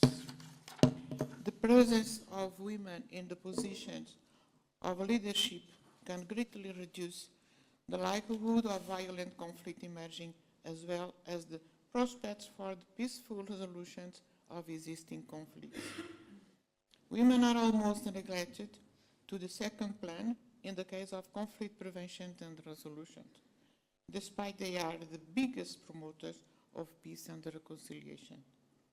Excellencies, women's participation in the formal peace processes and peacekeeping operations remains low. The number of women that have been trained and empowered to deal with conflict situations is still low. As well, the implementation of these skills and the inclusion of these women in peace process has been ignored. The time has come to ensure increased representation of women at all decision-making levels in national, regional, and international institutions and mechanisms for prevention, management, and resolutions of conflicts. In this regard, we would like to support the participation of women in the mediation process from the beginning to ensure the effectiveness and long-lasting peace. Support training and capacity building of women in policies of peace, mediation, and post-conflict reconstruction, and facilitate the meaningful participation of women in the monitoring the implementation of the peace agreement. Also encourage negotiation parties to include women within their delegations when the leading mediation efforts promote the participation of consultations with local women's organizations at different stages of the peace negotiation. Make explicit comments to nominate and appoint women as mediators, including in leadership positions, and implement and advocate for the effective implementation of existing normative and legal frameworks to promote women's participation in peace process. Distinguished participants, meaningful participation of female peacekeepers improves the operation and performance of a peacekeeping force. They enhance the overall holistic approach in today's peacekeeping operations by contributing an additional perspective to the planning and their decision-making process, especially those affecting civilians, particularly women and girls. In this female perspective enables the peacekeeping operation to successfully address the needs of the entire civilian population it is there to serve. Female peacekeepers also bring a unique set of tactical skills that their male counterparts often do not possess, including the ability to physically screen and charge females. Today, some countries have managed to deploy significantly higher percentage of female peacekeepers. According with UN data, 15 countries that deploy over 1,000 troops to peacekeeping operations in South Africa from South Africa, Ghana, Ethiopia, and the United Republic of Tanzania exceeded the UN's contribution target 9% for the percentage of women deployed. As October 2022, the top there UN's keeping missions with the highest number of female troops are in the United Nations Multi-Dimensional Integrated Stabilization Mission in the Central African Republic, MINUSCA, with 781, the United Nations Mission in South Sudan, UNMISS, with 776, and the United Nations Organization Stabilization Mission in Democratic Republic of Congo, MONUSCO, with 746. Despite those numbers, large numbers, relative to the proportion of the total force, the role of female troops in crucial improving overall peacekeeping performance have greater access to communities, help in promoting human rights and the protection of civilians, and encourage women to become a meaningful part of peace and political process. Excellencies, during the internal conflict in Angola, women played a crucial role in the mediation process and the national reconciliation post-conflict process. And it was visible the power of women in political leadership and other organized as civil society working with political parties, with government and with international community for the achievement of peace in Angola. Having said that, let him also share the role of Angola in peace and mediation in Africa. Angola's foreign policy on peace and security is built on its own national experience and commitment to the permanent promotion of national reconciliation, social unity and cohesion, and the strengthening of democracy and the rule of law. It is in this context that His Excellency João Manuel Gonçalves Lourenço, President of Angola, elected by the African Union as champion of peace and reconciliation in Africa, and the chair of International Conference of the Great Lakes region, has been engaged in several diplomatic initiatives in favor of peace and stability in the Great Lakes region. As a country that endured decades of internal conflict, Angola values the strategic importance of the culture of peace. For this reason, in collaboration with the African Union and UNESCO, the country has been hosting the Pan-African Forum for the Culture of Peace, Bienal of Luanda, every 2 years to strengthen the Pan-African movement for a culture of peace and non-violence, to contribute to the realization of an integrated, peaceful, and prosperous Africa. The next edition is scheduled for November 2025. Angola organized the first International Women's Forum for Peace and Democracy in May 2023, which represented an opportunity to reflect on how to advance the stability and sustainable development agenda and strengthen the rule of law in Africa with greater involvement of women and the mediation and conflict resolutions initiatives. This event also served to renew our commitment to foster gender equality and the empowerment of women and girls and the eradication of violence, key priorities of the government of Angola within the framework of the implementation of United Nations Resolution 1325 on women, peace and security. Let me conclude by stressing that it is crucial that we renew our collective commitment and actions to put conflict prevention, mediation and peaceful dispute resolutions at the heart of our global agenda. I thank you.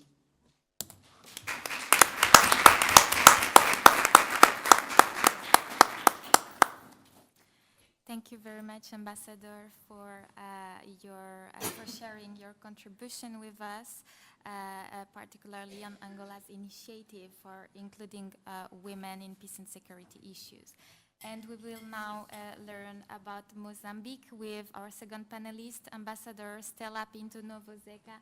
The floor is yours. Thank you.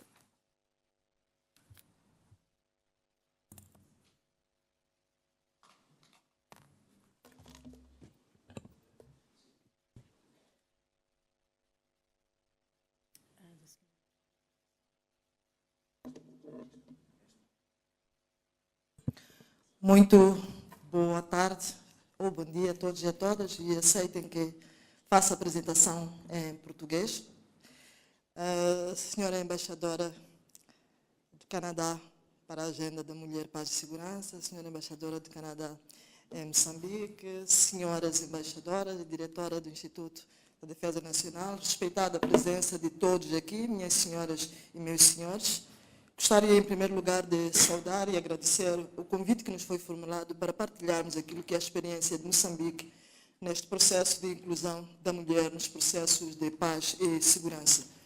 Porque Moçambique não é conhecido por todos, permita-me que eu rapidamente possa dizer que é um país que está na região sul de África, com aproximadamente 31 milhões de habitantes. E é uma ex-colônia portuguesa e o seu histórico de guerra iniciou com a luta armada, guerra de resistência e depois a luta armada, que durou 10 anos, e desde esse momento tivemos a formação de destacamento feminino, que também esteve a participar neste processo da conquista da independência. Em 1975 foi então proclamada a independência e a formação da República Popular de Moçambique. 2 anos após a independência, começaram os conflitos armados. Portanto, a guerra civil, que durou 16 anos, teve o seu término em 92 com a assinatura do Acordo de Roma. Foi o Acordo Geral de Paz, que também contou com o apoio de vários parceiros, a União Europeia, as Nações Unidas, e mesmo depois do Acordo de Paz, contamos também com o apoio de parceiros para a reconstrução do país depois de destruição dos 16 anos. Obviamente, em 94, realizaram-se então as primeiras eleições multipartidárias. E logo após os resultados, começaram também os conflitos pós-eleitorais. E continuaram, obviamente, cada processo eleitoral, num processo multipartidário, há sempre esta reivindicação dos resultados e o desejo de todos quererem governar o país. Em 2014, realizou-se também mais um processo de eleições gerais, em que foi eleito o presidente Filipe Jacinto Nunes, o atual presidente, com 57% dos votos, e, obviamente, continuaram também as tensões pós-eleições. De referir que, dentro deste processo dos 10 anos, também foram assinados vários acordos que é para pôr fim às hostilidades. Portanto, não apenas pelo presidente dos últimos acordos, o presidente Nunes, mas também, Sua Excelência, o presidente Armando Emílio Guebuza, e o de 92 foi assinado pelo presidente Joaquim Chissano. Portanto, o Acordo de Paz e Reconciliação de Maputo, esse que foi assinado em 2019, contempla também o processo de DDR, que é a desarmamento, desmobilização e reintegração destes guerrilheiros. O número é aproximadamente 5 mil, ou pouco mais de 5 mil homens guerrilheiros da RENAM. Neste processo de desarmamento, que estavam distribuídos pelo país em 16 bases, 5% destes guerrilheiros são do sexo feminino. Portanto, apesar destes avanços na região centro, porque afetava a província de Sofala, Manica e Tete, temos a questão do conflito em Cabo Delgado, que é o extremismo violento e o terrorismo, numa província das 11, mais uma, de Moçambique, que este é o grande desafio no momento. E fez-se referência aqui, para além de 1 milhão de deslocados que criou, tendo pelo menos metade já regressado, mas permanece um clima de instabilidade e, obviamente, tem estado as Forças de Defesa e Segurança, as forças também da SADC e também do Ruanda a tentar conter o avanço do terrorismo e, mais uma vez, neste processo também contamos com o apoio de parceiros internacionais que desde já também reiteramos os nossos agradecimentos. Qual é o contributo que Moçambique pode dar na promoção da agenda de mulher, paz e desenvolvimento? Importa fazer referência que Moçambique é signatário de vários instrumentos e, obviamente, também a resolução 1325, estamos todos, onde adotamos também esta resolução. Dos dados de Moçambique, como dissemos que tem trabalhado muito neste processo de integração, importa referenciar que estas ações incluem a aprovação de instrumentos, que são leis e estratégias, que previnem a discriminação, mas também sancionam. Para além disso, também temos estas políticas, lei sobre a violência doméstica, a lei contra os casamentos prematuros, dentre outros instrumentos aprovados pela Assembleia da República. E para além destes avanços de instrumentos, gostaria de referir também que algumas práticas são de notoriedade. O governo de Moçambique, Moçambique tem 43% de mulheres na presente legislatura. E esta percentagem era de 24% logo após as eleições gerais. Hoje estamos com 43% e disse que a meta é atingir mesmo 50% e, quem sabe, superar. Também importa referir que Moçambique tem dos órgãos de soberania, por exemplo, o Conselho Constitucional, está na presidência de uma mulher, temos o Ministério Público, o Tribunal Administrativo, o Tribunal de Contas, como é chamado aqui em Portugal. No governo de Moçambique, dos 22 membros, 11 são do sexo feminino, e destacar a Ministra dos Negócios Estrangeiros, a Ministra da Justiça, a Ministra do Gênero. Portanto, são alguns marcos que têm sido referência ao nível da região e ao nível do mundo. No processo de 2018, houve uma revisão pontual da Constituição, e passou-se para um modelo de descentralização provincial. E neste processo de descentralização foram nomeados secretários de Estado em número de 11. E nesta nomeação de 2015, 6 dos 11 secretários de Estado eram do sexo feminino, embora agora a alteração seja, ou melhor, já reduziu. E também tive o privilégio de fazer parte destas 6 mulheres quando fui nomeada para secretária de Estado em Sofala. De referir também que temos a ativista moçambicana Graça Machel, que também foi primeira-dama, que tem sido uma ativista que muito contribui no mundo sobre esta temática de inclusão da mulher em quase todos os processos de desenvolvimento.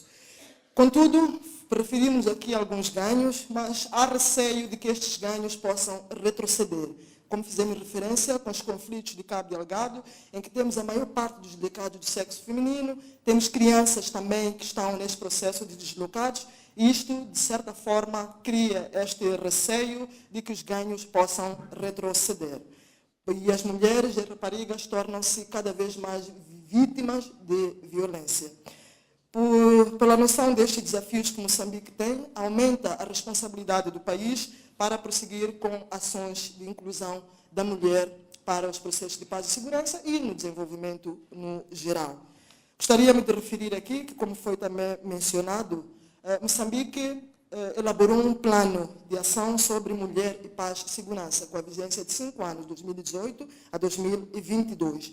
E alcançou também resultados assinaláveis, como, por exemplo, o reforço da segurança das mulheres e a prestação de serviços integrados na resposta multissetorial, a promoção socioeconômica das mulheres no contexto de recuperação pós-conflito, porque acredita-se que um dos fatores que faz com que haja guerra no Moçambique é a questão da pobreza. Com pobreza, dificilmente as pessoas podem resistir à tentação de ser pago para fazer uma guerra que muitas vezes nem conhece a motivação. Isso acontece em Cabo Delgado, quando se encontra o jovem, está a lutar, porque ele nem sabe explicar, quem manda não sabe, só diz que foi prometido algum valor, e por isso que ele aceitou, porque estava a carecer destas necessidades. Portanto, também destacamos a contribuição de reforço da capacidade nacional em coordenar, monitorar e prestar conta da implementação destes compromissos globais e nacionais. E estas contribuições do aumento, inclui também o aumento da consciencialização sobre a Agenda 1325. Portanto, ele já não é um instrumento dos órgãos de nível superior, mas ele começa a integrar-se até na base. E dissemos aqui que Moçambique, foi dito pela senhora embaixadora do Canadá para a Agenda da Mulher, Paz e Segurança, que visitou Moçambique, e desde já muito agradecemos, neste ano, no final de janeiro, e constitui um marco muito importante para Moçambique, desde o governo, os parceiros, a comunidade internacional no geral e até as organizações comunitárias de base. porque foi referenciado que, afinal de contas, Moçambique pode, sim, também dar o seu contributo. E gostaria-me de recordar que Moçambique é membro não permanente do Conselho de Segurança das Nações Unidas e assumiu a sua posição em 2023, em janeiro. E durante este processo, também como referiu a senhora embaixadora, presidiu importantes reuniões com esta agenda da mulher. E passamos a destacar, por exemplo, no mês de março 5 de 2023, um evento denominado Mulher, Paz e Segurança, uma avaliação das 2 décadas da Resolução 1325. Ainda no ano seguinte, ou neste ano, no mês de maio também, o programa teve o tema Manutenção da Paz e Segurança Internacional, o papel da mulher e da juventude, e obviamente aí tivemos o privilégio de partilhar também aquilo que é a nossa experiência e dar visibilidade ao trabalho que é feito por Moçambique. De realçar que, apesar destes pequenos progressos, dizemos pequenos porque ainda queremos mais, há ainda muitos desafios que passo a mencionar alguns. Continuar o envolvimento das mulheres a todos os níveis para reforçar a implementação da agenda, incorporar a perspectiva do gênero nas operações de manutenção da paz. Falamos de incorporar, mas estratégias para incorporar, isto é que tem que ser capitalizado. Garantir a tomada de medidas especiais pelas partes de conflito armado para proteger as mulheres e raparigas, crianças também, vítimas de violência baseada no gênero. Reforçar a consciencialização, como nos referimos, garantir o empoderamento socioeconômico de mulheres e raparigas pós-conflito, como uma ferramenta fundamental para a reintegração social. E estes desafios, Moçambique por si só não conseguirá avançar sem o apoio dos parceiros. Portanto, olhamos aqui para aquilo que são os desafios, a responsabilidade do país, mas também inspiramos-nos nos objetivos da Agenda 2030, que é esta questão de criar parcerias para a questão da paz, manutenção da paz e também termos instituições fortes. Passo então a apresentar alguns pequenos exemplos locais. Como disse, felizmente tive o privilégio de estar em Sofala em 2020 e acompanhar este processo e fazendo parte do grupo de contato. Como sabem, tínhamos também um enviado especial das Nações Unidas, o embaixador Mirko Mazzoni, a conselheira sênior também, a NEA, que são pessoas que juntaram-se ao governo, outras organizações, para implementar este processo de negociação que muitas vezes estava muito além daquilo que eram os grandes fóruns, mas havia questões essenciais que era preciso ir a Gorongosa, ir a Vunduzi, conversar no terreno, muitas vezes até encontros ocultos, para que pudesse estimular estes agentes, inclusive também algumas mulheres, que nós chamávamos normalmente manas, que era para fazermos compreender que o papel delas dentro de casa, ao lado de seu esposo, pode também contribuir para que houvesse este alcance da paz. Então, cito um grande projeto, que é o Del Paz, que é o projeto de desenvolvimento local para a consolidação da paz em Moçambique, na zona centro. E este projeto, obviamente, faz parte dos memorandos que foram assinados logo após o DDR. As Nações Unidas e a União Europeia estão fortemente a apoiar. Este projeto inclui o apoio de mulheres, jovens e raparigas, como diz, com guerrilheiros também de DDR e seus parentes, para planificação e seleção das atividades que possam fazer com que melhore a sua renda e estejam menos vulneráveis à tentação de retorno à guerra. Gostaria de referir que no processo de desarmamento e desmobilização há um registro, uma entrevista que é feita para que eles digam qual é a habilidade que ele tem, para que logo depois o seu projeto seja ligado àquilo que é a sua habilidade. A agricultura tem sido aquilo que a maior parte faz. Então, financia os projetos da agricultura. Referir que ainda mês passado, agosto, com muito gosto testemunhamos na nossa televisão, que era a entrevista com uma mulher, ex-beneficiária do DDR, que estava a expor a sua produção na Feira Internacional de Moçambique. Então, para nós é um orgulho de um exemplo de reintegração destas mulheres guerrilheiras e a sua contribuição para o desenvolvimento do país. O outro projeto que passo a fazer referência é o projeto PEACE, projeto Paz através da ação econômica e empoderamento das comunidades. Também referir que tive o privilégio de testemunhar, ou melhor, fazer o lançamento deste projeto, acompanhada pela alta comissária do Canadá, a embaixadora Caroline, que esteve conosco também. E é um projeto que foi anunciado 5 milhões de dólares, que é para apoiar as famílias da zona fronteiriça e do Parque Nacional de Gorongosa. Aí também conta com o apoio da Fundação CAR, do Greg Carr, que também tem lutado para preservar estes recursos naturais, porque as famílias quando não têm recursos, então fazem a devastação de recursos naturais para a sua própria sobrevivência. Então, também é um projeto muito importante que está a trazer grandes resultados para o Parque Nacional de Gorongosa e, no geral, para o país. Queria referenciar também uma outra iniciativa, que é o do Instituto para a Democracia Multipartidária e Academia Política da Mulher, em que se juntam para colocar na mesa de diálogo vários intervenientes. Nesta plataforma é possível ter mulheres de todos os partidos políticos. Normalmente, sabemos que estão em conflito, mas ali a causa é uma agenda única. As pessoas esquecem as cores partidárias ao nível político, ao nível social, acadêmico, e vão discutindo sobre estratégias para materialização. Por exemplo, um dos instrumentos que foi utilizado para a discussão é este: como é que Moçambique pode melhor contribuir para a agenda de inclusão da mulher. E aí, despidos de capas partidárias, despidos de classes sociais, discutia-se com propostas concretas de plano de ação para poder, então, melhorar os índices. Gostaria de referenciar também que um outro grupo que tem trabalhado é o grupo de mulheres de partilha de ideia de Sofalo, que é um grupo que foi criado em 2014 por mulheres rurais e não só, mas elas também conseguem chamar e convidar todos os níveis para uma sentada. E tem feito acampamentos. E nesses acampamentos, não importa quem é dirigente, alto, dirigente, todo mundo se senta, no chão de preferência, durante dias, e vão conversando também com convidados de fora internacionais e conversando sobre como é que as mulheres rurais podem contribuir para ações de inclusão da mulher nos processos de paz e não só. E este projeto também melhora. Estas organizações comunitárias de base têm também o apoio da União Europeia, também conta com o apoio do Canadá, Finlândia, Suécia e muitos outros são parceiros. Gostaria de referenciar também que, dentre os apoios que temos, que o país tem para a reintegração, ainda em Cabo Delgado também contamos com este apoio bilateral com Portugal, principalmente na formação das nossas forças para saber enfrentar o terrorismo. E ainda também Portugal tem sido nosso interlocutor na União Europeia para muitas outras questões ligadas mesmo à defesa e segurança, que neste fórum não importa trazer em contexto. Gostaria de ir para o último ponto, depois de pedir para partilhar apenas algumas imagens do processo de que falei. A jeito de considerações finais, dizer que a promoção da mulher e a inclusão nos processos de paz em Moçambique deve ser uma ação contínua.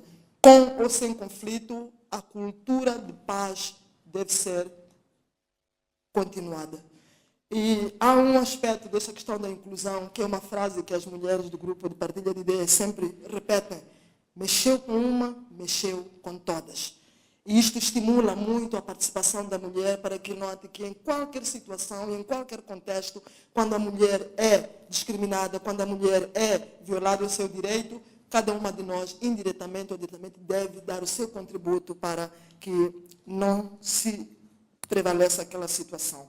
Realçar também que a criação de condições básicas e a alocação de recursos das comunidades vulneráveis é um fator importante para que as mulheres não sejam tentadas e não sejam presas fáceis para os desafios que enfrentamos. Queremos referir também que, embora persista este terrorismo, extremismo violento em Cabo Delgado, o processo já da zona centro do país, de pacificação, tem sido considerado um exemplo. E os moçambicanos estão a aceitar com facilidade a reintegração destes homens, mesmo sabendo que provavelmente um daqueles pode ter sido aquele que tirou a vida do seu familiar, mas já esta inserção comunitária. Durante o processo que trabalhamos em Sofala, tínhamos orientação de poder interagir diretamente. E foi muito bom saber deles que já estavam a ter aceitação, porque num primeiro processo, depois do Acordo Geral de Paz, quando retornassem às comunidades, eles eram discriminados. Isso fazia com que eles retornassem às matas, porque era o local onde se sentiam bem. Mas neste processo já é possível dizer que aquele nosso irmão é ex-guerrilheiro. Mesmo em Gorongosa, nos projetos de integração, na colheita de café, então 2 indivíduos já conversaram, um era das forças de defesa e o outro era da Renamo, e no passado estiveram a confrontar-se e hoje estão ali, todos a produzir e satisfeitos com a vida que estão a levar. Portanto, é nesta vertente que reiteramos as nossas saudações aos esforços não só do país, mas de forma especial aos parceiros, aos grupos de contacto, às equipas do governo e da RENAM, à sociedade civil, aos peritos internacionais, a todos que contribuíram e devem continuar a contribuir para o processo de pacificação em Moçambique e, em especial, com a inclusão da mulher nos processos de negociação. Queremos, mais uma vez, aqui, reiterar o nosso especial agradecimento pela oportunidade que tivemos de partilhar a nossa experiência e colocamos também à disposição, porque é muita coisa prática que se pode apresentar, mas o tempo não nos permite. E eu iria pedir, então, para podermos passar algumas imagens que fazem referência ao processo de pacificação. Desculpe, se me permitirem, esta aqui é uma imagem em que está o atual presidente, Filipe Jacinto Nunes, e o presidente da RENAM a assinarem o Acordo de Paz e Reconciliação. O abraço, paz definitiva, e assim esperamos que seja. Alguns aspectos ligados à contribuição de Moçambique, portanto, temos a Sua Excelência a Ministra Verônica Macam, que tem estado, como disse, a presidir o nosso papel nas Nações Unidas. Estas são algumas imagens. A Ministra de Gênero, Nielete Mondlane, e o nosso embaixador das Nações Unidas. Ainda algumas imagens ligadas a isso. Temos aqui no processo, Del Paz, que é o primeiro projeto que referenciei, especialmente nesta fase de reintegração, em que todo o governo tem a responsabilidade de liderar ao nível local, com os outros parceiros. Esta é uma conferência sobre mulher, paz e segurança, no contexto mesmo das várias ações.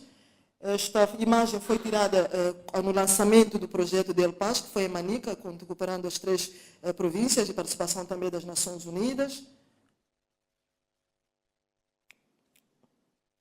Este é o projeto de Peace, que teve com o financiamento do Canadá, e tem aí a alta comissária, que é em Gorongosa. Foi a nossa ativista Graça Machel, a antiga primeira-dama, tem estado a defender em vários fóruns. Contribuições de vários países, também para Moçambique, no âmbito do Instituto para a Democracia Multipartidária e Academia Política da Mulher. Esta imagem foi no terreno, desativação da última base. Temos aqui no centro o enviado especial das Nações Unidas, o embaixador Mirko Manzoni, a conselheira Cênia Uraneia, também estava como secretária de Estado, eu e representante da RENAM, e também do grupo de contato a nível das Forças de Defesa de Moçambique, em celebração do término da última base.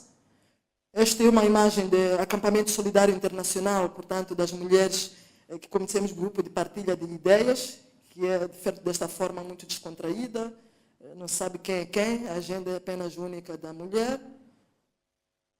E contamos também com o envolvimento, como dissemos, das lideranças locais, porque tem um papel muito forte, às vezes mais do que as autoridades formais, para esse processo de engajamento. Então, desta forma, permitam mais uma vez agradecer pela oportunidade da partilha da experiência de Moçambique no processo de paz e segurança, completamente na inclusão da mulher. Muito obrigado pela vossa atenção.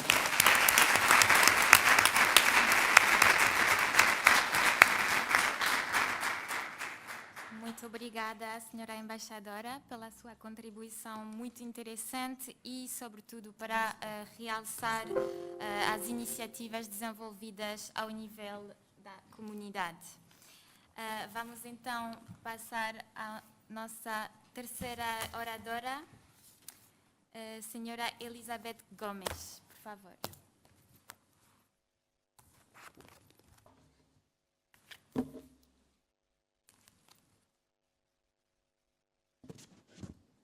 Excellencies, ladies and gentlemen, it is my pleasure to be here today on behalf of General Ana Baltazar, my Deputy Director, to share with you some thoughts and what we are doing about this important topic, be it domestically, be it with our partners. If you allow me, I will continue in Portuguese, as this presentation has been prepared in Portuguese, but please feel free to ask by the end of this presentation any question that you may want to be clarified in English.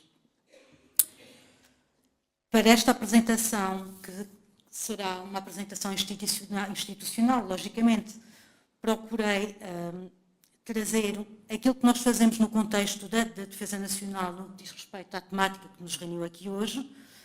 Procurei trazer um pouco da visão do meu diretor-geral e de uma teoria que ele apresentou há bem pouco tempo sobre esta temática, mas, como é lógico, não poderia deixar de incluir aquilo que é um bocadinho da minha experiência pessoal e aquilo que eu trago em termos de bagagens pessoais e profissionais do meu passado enquanto ex-militar da Força Aérea Portuguesa, destacada no Afeganistão, ou à frente da cooperação bilateral de defesa que desenvolvi durante mais de uma década com os países do Norte de África e Médio Oriente. Portanto, vou introduzir aqui algumas variáveis nesta apresentação, no sentido também de partilharem convosco aquilo que eu considero fundamental acrescentar também para este debate. Nós, e este papel de falar em último lugar acaba por ser um bocadinho mais difícil, porque muito foi falado nesta manhã, muitas variáveis já foram abordadas.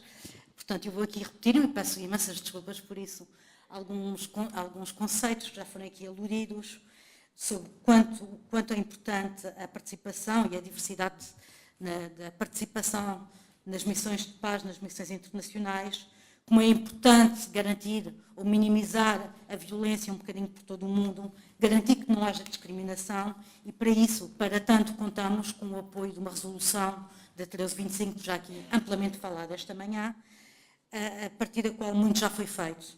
Já se reconheceu o impacto desproporcional dos conflitos armados sobre as mulheres, já se sublinhou a importância da participação das mulheres em todos os aspectos da resolução de conflitos, da manutenção, ou melhor, da construção e manutenção da paz, e já muito se falou também da sua importância na tomada de decisões em matéria de segurança e defesa. Mas tudo isto não chega. Tudo aquilo que nós temos vindo a fazer até agora, tudo isto não chega, ou pelo menos não tem chegado até agora. Haveremos de chegar a um dia em que estaremos aqui todos reunidos, em que olhemos para trás e verifiquemos que o longo caminho que nós já trilhamos é considerável. Neste momento eu não diria que ainda é considerável, que ainda há um longo caminho a percorrer nesta temática, porque quando se trata de mudar as mentalidades, não podemos esperar que as mentalidades mudem de um dia para o outro, ou de um ano para o dois, ou que se crie apenas uma política e depois se fica à espera que alguma coisa aconteça, sem de facto fazer para que as coisas aconteçam. Na realidade, continuamos a assistir e a conviver com demasiadas vítimas de guerra, com demasiada marginalização, quando o papel da mulher pode e deve ser cada vez mais determinante. Sabemos que as Nações Unidas estabeleceram até 2028 uma meta entre os 15% e os 30% para a participação de mulheres militarizadas, e aqui incluo Forças Armadas e Forças de Segurança, no contexto das missões de paz. Sabemos que estes efeitos da paridade e estas medidas já se começaram a fazer sentir. De facto, em 2018, apenas registramos 3,9% de um efetivo de mulheres no total dos militares destacados em operações de manutenção da paz, enquanto que em 2022, portanto apenas 4 anos depois, este valor elevava-se para 7,3%.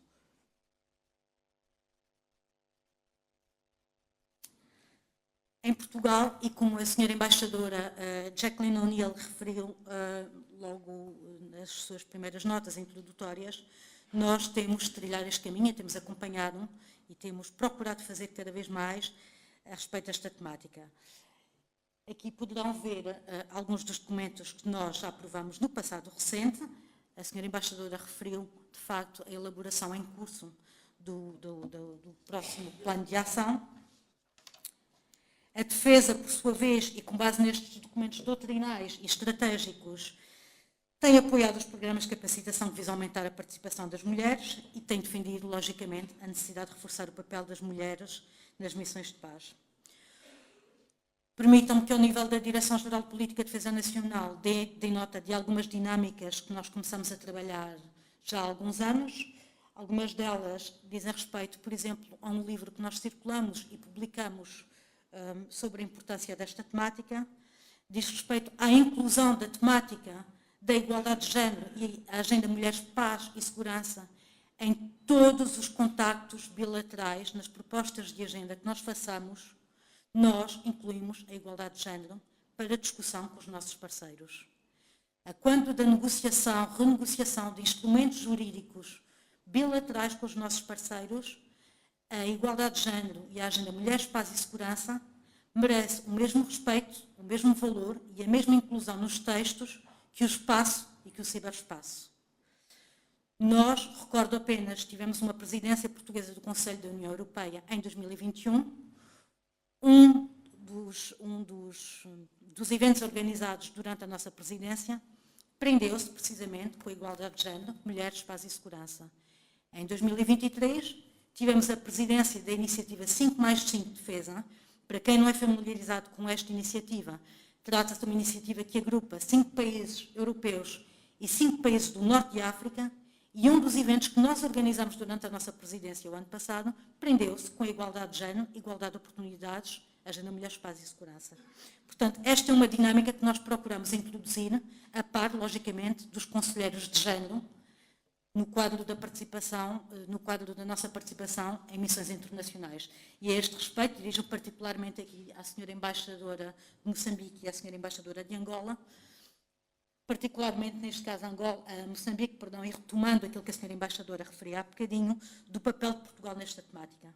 Considerando, por um lado, o papel de Portugal e a pegada de Portugal no quadro das missões internacionais, sendo que a maior parte das missões nas quais Portugal participa, missões e operações, são no continente africano. Considerando a nossa... o conceito de abordagem holística, como não poderia deixar de ser, aquilo que nós fazemos com os nossos parceiros africanos tem sempre em consideração duas coisas. Cooperação CIMIC, e isso é notório, quer nos programas quadro bilaterais que nós desenvolvemos, quer com Angola, quer com Moçambique, quer com outros países de língua oficial portuguesa, bem como no contexto da União Europeia, como a senhora embaixadora referia há bocadinho. E neste contexto, eu não me vou alongar, porque não é esta a temática que nos traz aqui hoje, mas apenas porque o meu atual diretor-geral de Política de Defesa Nacional foi o primeiro comandante da missão de treino da União Europeia em Moçambique, a importância da célula CIMIC, a importância da criação de laços e do apoio essencial da sociedade civil, das organizações, para, de facto, conseguirmos chegar a uma paz duradoura, uma resolução do conflito e uma paz duradoura.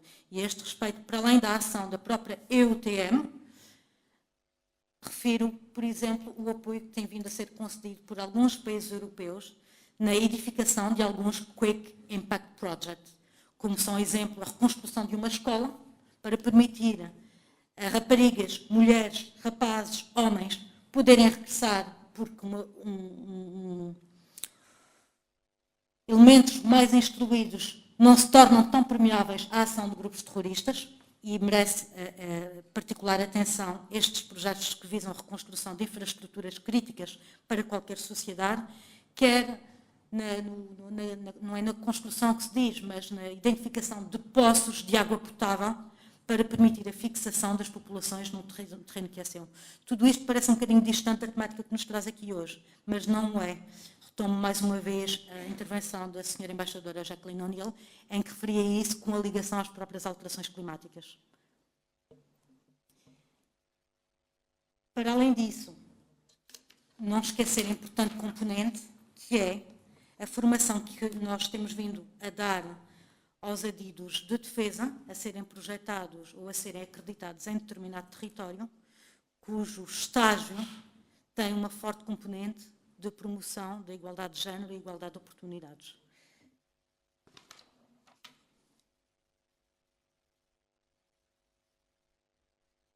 Perdão.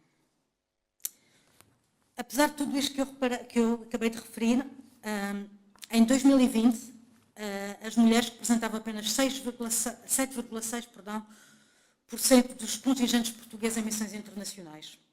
Mesmo assim, registrou-se ainda que ligeiro um aumento face ao que nós tínhamos em 2015. Faço aqui uma ressalva. Este é o valor em contexto de missões internacionais. Quando falamos em termos de efetivos das Forças Armadas, falávamos, por exemplo, em 2017, de 11% de militares, mulheres no seio das nossas Forças Armadas, e em 2021 já falávamos de 13%. O aumento não é significativo, mas há uma tendência evolutiva na inclusão feminina, embora estejamos, logicamente, aquém dos valores desejáveis. Contudo, se tivermos presente que a maior parte das missões e operações, como eu referi, se situam no continente africano, então podemos afirmar que, de forma gradual, também contribuímos para a promoção da igualdade de oportunidades, não apenas no seio das nossas Forças Armadas, mas também para a apropriação, a tão chamada, tão na moda, ownership, para as mais diversas questões, da importância da condição mulher no contexto da segurança e defesa, do seu contributo e relevância para a resolução de conflitos, para a manutenção da paz. Porque é essencial, como eu comecei por dizer logo no início, mudar mentalidades. Porque a igualdade é um imperativo estratégico fundamental.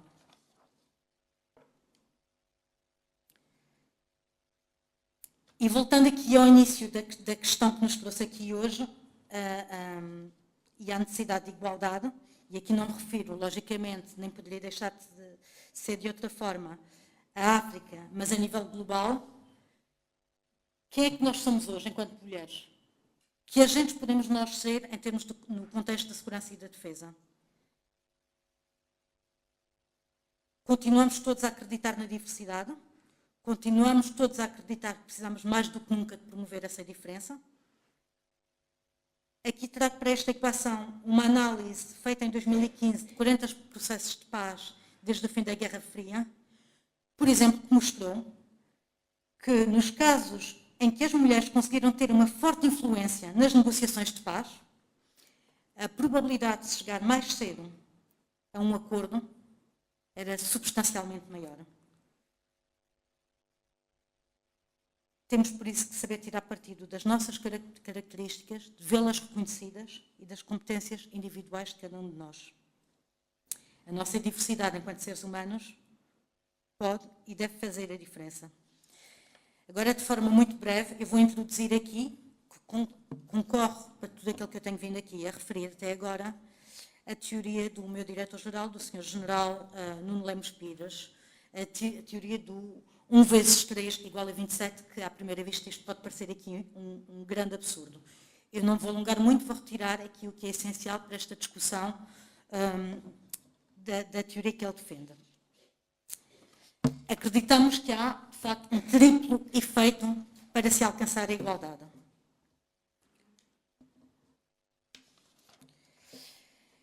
Então, pegando na equação, na segunda parte, do total 27, que resulta do produto 1 vezes 3, como acabei de referir, este introduz 3 conjuntos, ou 3 resultados, ou end states desejados com consequências diretas, em 3 esferas distintas. A primeira delas é a esfera da defesa nacional, vista como um todo, operando de forma integrada e colaborativa, e orientada pelo envolvimento direto e efetivo de todos os colaboradores, pelo compromisso por parte dos gestores hierárquicos, pelo exemplo, em termos de organização interna e em relação às instituições, organismos do governo e interlocutores internacionais, e pelo reforço da conciliação entre a vida profissional, pessoal e familiar, entre homens e mulheres, através de medidas como a prática de horários contínuos, o gozo de licenças parentais, o apoio a familiares descendentes ou ascendentes e ou ao recurso ao teletrabalho. A segunda esfera, a sociedade em geral, que se vê confrontada ou que se começa a perceber que tem umas forças armadas mais inclusivas, com uma cultura organizacional alinhada com a promoção da igualdade e acesso à participação de mulheres e homens nas várias esferas de atuação. E, por fim, a terceira esfera, a comunidade internacional. A nossa narrativa estratégica de empowerment pode também ter um efeito de contágio, digamos assim, de contágio, leia-se positivo, ou de arrastamento para a própria comunidade internacional, nomeadamente nos nossos parceiros e aliados. Por exemplo, e sempre observando o princípio da paridade entre homens e mulheres, em igualdade de circunstâncias, a colocação de mulheres militares em cargos historicamente ocupados por homens, como é o caso de adidos de defesa, contribui para difundir uma mensagem de tolerância, reconhecimento, confiança, desenvolvimento, modernidade, empowerment, reconhecimento de capacidades e mudanças na cultura organizacional das Forças Armadas. Ao confiarmos num ambiente de cooperação nas Forças Armadas, baseado na igualdade de género, podemos promover uma mudança no plano internacional, salvaguardando os valores que mais defendemos. E o resultado, estes 27, traduzem-se assim nos 27 estados finais pretendidos para cada uma das esferas que eu acabei de referir há bocadinho. Da esfera da defesa nacional, e sem ser demasiado exaustiva, porque está de facto projetado, os efeitos no recrutamento, na retenção, na própria literacia de defesa, na conciliação, como eu acabei de referir, ou ao nível da sociedade, no reconhecimento, na credibilidade, na democracia, ou ao nível internacional, no desenvolvimento, na multidimensionalidade, na assistência humanitária e, por fim, da própria prevenção, resolução de conflitos, em que a cooperação internacional tem um papel fundamental, como não podia deixar de ser. Permitam-me, antes de abordar aqui uma variável que ainda não foi abordada aqui hoje, mas creio ser importante, só que recorra aqui e que cite Jacqueline Uregeni, uma militar ruandesa que comandou 160 polícias, metade dos quais mulheres, na missão das Nações Unidas no Sudão do Sul. Reparei que as raparigas e as mulheres aqui estão gradualmente a tomar consciência dos seus direitos, de serem quem querem ser. Compreenderam que as raparigas até agora não existiam e que a sua existência não era um problema. Compreenderam que as raparigas, agora compreenderam que as raparigas não existem apenas para casar e ter filhos. Estamos a abrir-lhes os olhos para novas possibilidades, para novas escolhas que devem poder fazer. E agora introduziria aqui numa variável, hoje de manhã, por força de uma questão que foi colocada, falou-se na abordagem, na problemática das alterações climáticas, e eu trago para esta equação a inteligência artificial e as competências digitais, a importância e de que forma é que podem contribuir para um aprofundamento da desigualdade nas nossas sociedades e que não apenas, logicamente, no contexto da defesa nacional ou da segurança e defesa.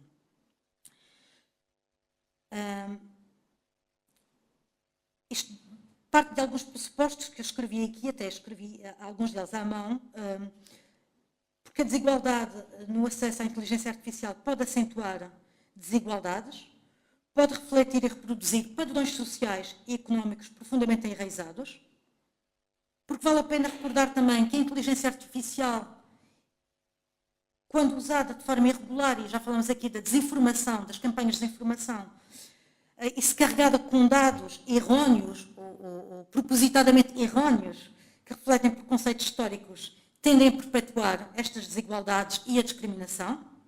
Também porque a inteligência artificial, como eu referi, pode distorcer alguns objetivos previstos em políticas de igualdade que venham a ser definidas pelos mais variados Estados, e porque ainda hoje em dia falamos, lamentavelmente, que as mulheres têm 18% menos probabilidade de terem acesso, por exemplo, a um smartphone do que os homens, porque ainda assistimos a uma subrepresentação das mulheres nas áreas tecnologicamente relacionadas à inteligência artificial e às competências digitais, é de veras importante garantir que a promoção de políticas que visem aumentar o acesso e aprofundamento das competências digitais das mulheres, sendo crucial para mitigar desigualdades e garantir que a evolução tecnológica beneficia todos de forma equitativa. É a tal importância da abordagem holística para a resolução de conflitos. Qualquer política de igualdade não pode descurar a importância de políticas setoriais noutros domínios específicos que, à primeira vista, podem parecer totalmente desligados de uma política setorial, de uma política de igualdade, mas que, se observadas as consequências que podem acarretar, se traduzem em fatores de risco para o alcance dos objetivos com que nos comprometemos em termos de paridade, em termos de igualdade.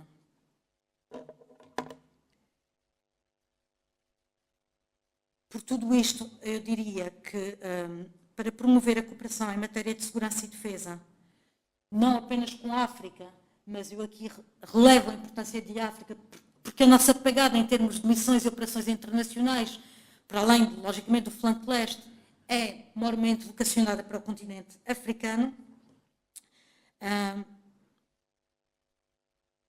É necessário garantir uma cada vez maior integração de perspectivas de género na análise de conflitos, pugnarmos, aumentarmos, prosseguirmos com as campanhas de sensibilização, continuarmos com a promoção das campanhas de liderança feminina, criar oportunidades de desenvolvimento profissional para mulheres no setor da segurança e defesa, o estabelecimento de plataformas confiáveis para o intercâmbio de melhores práticas, a definição de políticas inclusivas, a necessidade de um compromisso político e recursos adequados para a implementação bem-sucedida da Agenda Mulheres, Paz e Segurança, de forma a garantir que estas políticas são eficazes, sustentáveis não apenas no curto, mas também no médio e no longo prazo. E com isto termino e creio que já ultrapassei os 15 minutos. Muito obrigada.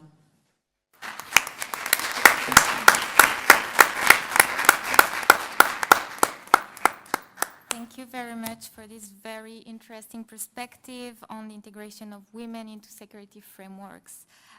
So we will now open for questions from the audience, but before I would like to ask the first question to our panelists. So we've learned about national strategies for implementing the Women, Peace and Security agenda.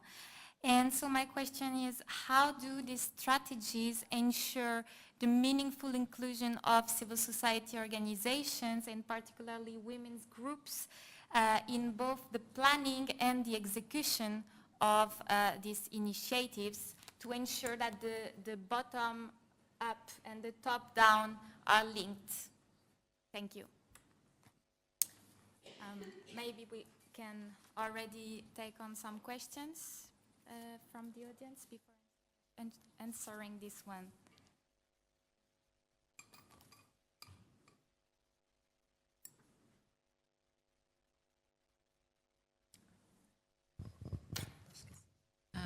Well, our moderator is speaking English, so I don't know if I should speak English or should speak Portuguese. As you want. English then, although the panelists are addressing in Portuguese. Thank you very much for these three exchanges of experiences. And they were quite numerous in terms of the initiatives taken. And I was wondering, because in Portugal and in public administration, it's mandatory for our plan of activities to introduce the topic Women, Peace and Security. It's obligatory to introduce the topic, which means that we have to develop initiatives, but there is no budget allocated for that. And I would like to ask Madam Ambassador, I don't ask Elizabeth Gomes because she shares the same experience as we have, but I would like to know what's the experience in Mozambique and in Angola. Do you have, for all you have presented us and for all these initiatives you have shared with us, do you have specific budget for the implementation of Women, Peace and Security agenda? Thank you. Other questions? Maybe we can start by answering this one. Ambassador?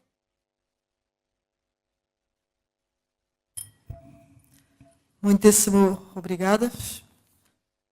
Espero ter percebido bem a questão ligada à sociedade civil, à inclusão da sociedade civil.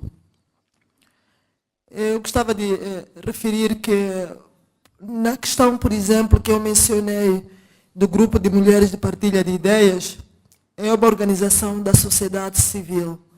É por isso que ela integra lá diferentes parceiros, diferentes intervenientes. E um dos resultados que se produz neste tipo de acampamentos é um documento com ideias concretas que depois são depositadas no governo, que é para ter em conta as contribuições locais para estes processos. A imagem que eu pedi, que eu mostrei, em que estão muitas mulheres com a mesma capulana, que é o tecido, não é? E camisetes, é uma forma de colocar as mulheres muito mais à vontade. Porque se nós convidamos a sociedade civil, que tem muitas mulheres rurais, numa sala como esta, elas não conseguem expressar tudo. Então, é uma técnica que usa muito a sociedade civil nas comunidades e tem muita inserção para, então, recolher as contribuições mais autênticas para complementar os instrumentos elaborados ao nível destes fóruns muito bem estruturados. Então, este é um exemplo. O Instituto para a Democracia Multipartidária, como referi, e a Academia da Mulher também, depois tem um papel muito importante que é organizar estas ideias em documentos estruturados que permitam, então, ter esta aceitação de estrutura nos instrumentos que depois vão ser trabalhados ao nível mais alto. Então, este é apenas um dos exemplos do papel da sociedade civil, que é praticamente um dos únicos organismos que consegue colocar partidos políticos, religiões diferentes, partidos políticos diferentes, numa única mesa para conversa e contribuições sobre uma determinada temática, e no caso da inclusão da mulher em diferentes processos de desenvolvimento. Obrigada.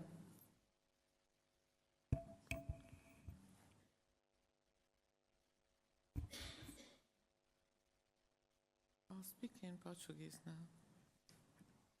Obrigada pela questão. Como ficou claro no discurso que eu fiz, há um grande envolvimento do nosso governo, desde que terminou a guerra em Angola, para consolidar a paz e a reconciliação nacional. O modelo é mais ou menos o que acabou de dizer a minha colega de Moçambique, a integração dos partícipes da guerra, portanto, os representantes do governo e do movimento que lutou contra o governo. A tal ponto que hoje as mulheres representadas no Parlamento, de cada partido que está na Assembleia Nacional, que é assim que nós chamamos, portanto, elas estão de tal modo organizadas que reúnem de tempos a tempos para consolidar as suas ideias e defender os interesses da mulher ali onde elas estão, na Assembleia Nacional. Há um grande papel das igrejas também, portanto, as senhoras, membros das igrejas, que são parte da nossa sociedade civil, e o papel da igreja em Angola é muito forte, em diferentes congregações. Portanto, elas também participam, né, transmitindo as preocupações das comunidades que representam, para que estas preocupações cheguem ao governo. Como é que chegam ao governo? De tempos a tempos, o presidente reúne com estas lideranças das igrejas e ausculta a sociedade civil, através também das igrejas, dos representantes da saúde, onde estão jovens rapazes e meninas. Portanto, temos também organizações da sociedade civil organizadas sobre a juventude, as mulheres e diferentes atividades. Portanto, estas organizações, que nós não chamamos ONGs, mas são associações da sociedade civil, participam transmitindo ao governo as preocupações que pretendem ver resolvidas. E, naturalmente, que o governo inclui no seu orçamento, né, uma verba para resolver, se todas ou em parte, as preocupações apresentadas por estas franjas da sociedade. A verdade é que Angola é hoje, em África, um dos países onde a mulher está representada a todos os níveis. Portanto, do governo, desde a Assembleia, que é presidida por uma senhora, temos uma ministra de Estado para as questões sociais, temos 8 governadoras, 8 ministras, umas quantas embaixadoras. Portanto, as mulheres detêm hoje em Angola, felizmente, muito poder que foi ganho pela sua participação durante a luta de libertação nacional.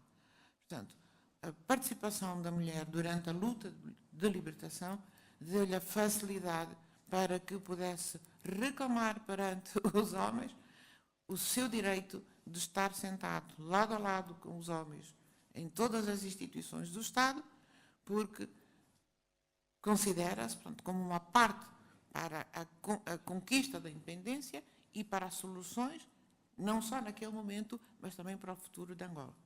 Espero ter respondido de acordo com a pergunta. Obrigada. perguntas?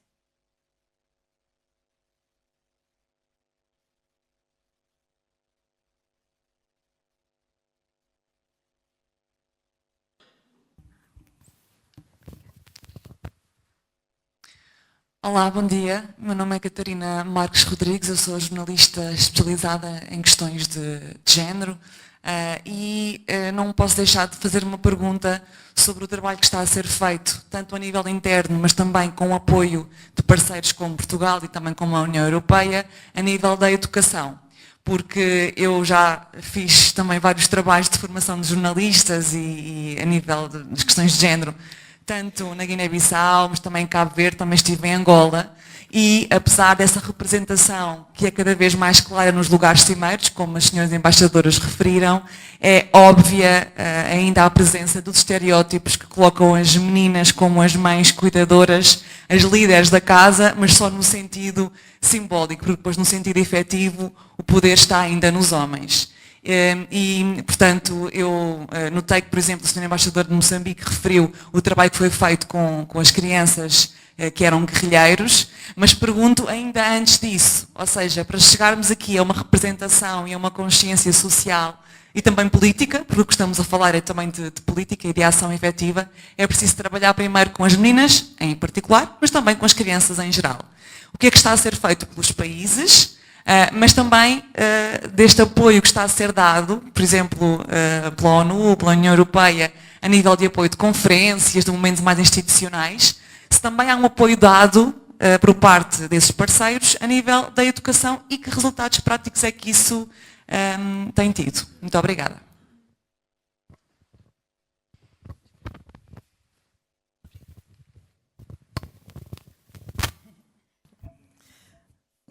Muito obrigada. Para o caso de Moçambique, eu vou citar mesmo exemplos. Quando falamos destes projetos comunitários, aqui obviamente falamos da questão do empoderamento da mulher, mas este é ao nível dos pais encarregados de educação. Estes projetos também incluem a construção de infraestruturas, não apenas escolas, mas também centros de saúde, infraestrutura de nível primário. E no exemplo de Gorongosa, é bonito ver que já há resultados, que não é um projeto novo por causa do DDR, mas por causa dos conflitos que foram existindo sempre, por causa do impacto das mudanças climáticas que colocou a redução, a disponibilidade de recursos, fazendo com que as famílias fossem invadir os recursos que deveriam ser protegidos pelo Parque Nacional de Gorongosa, a questão da educação sempre foi uma prioridade.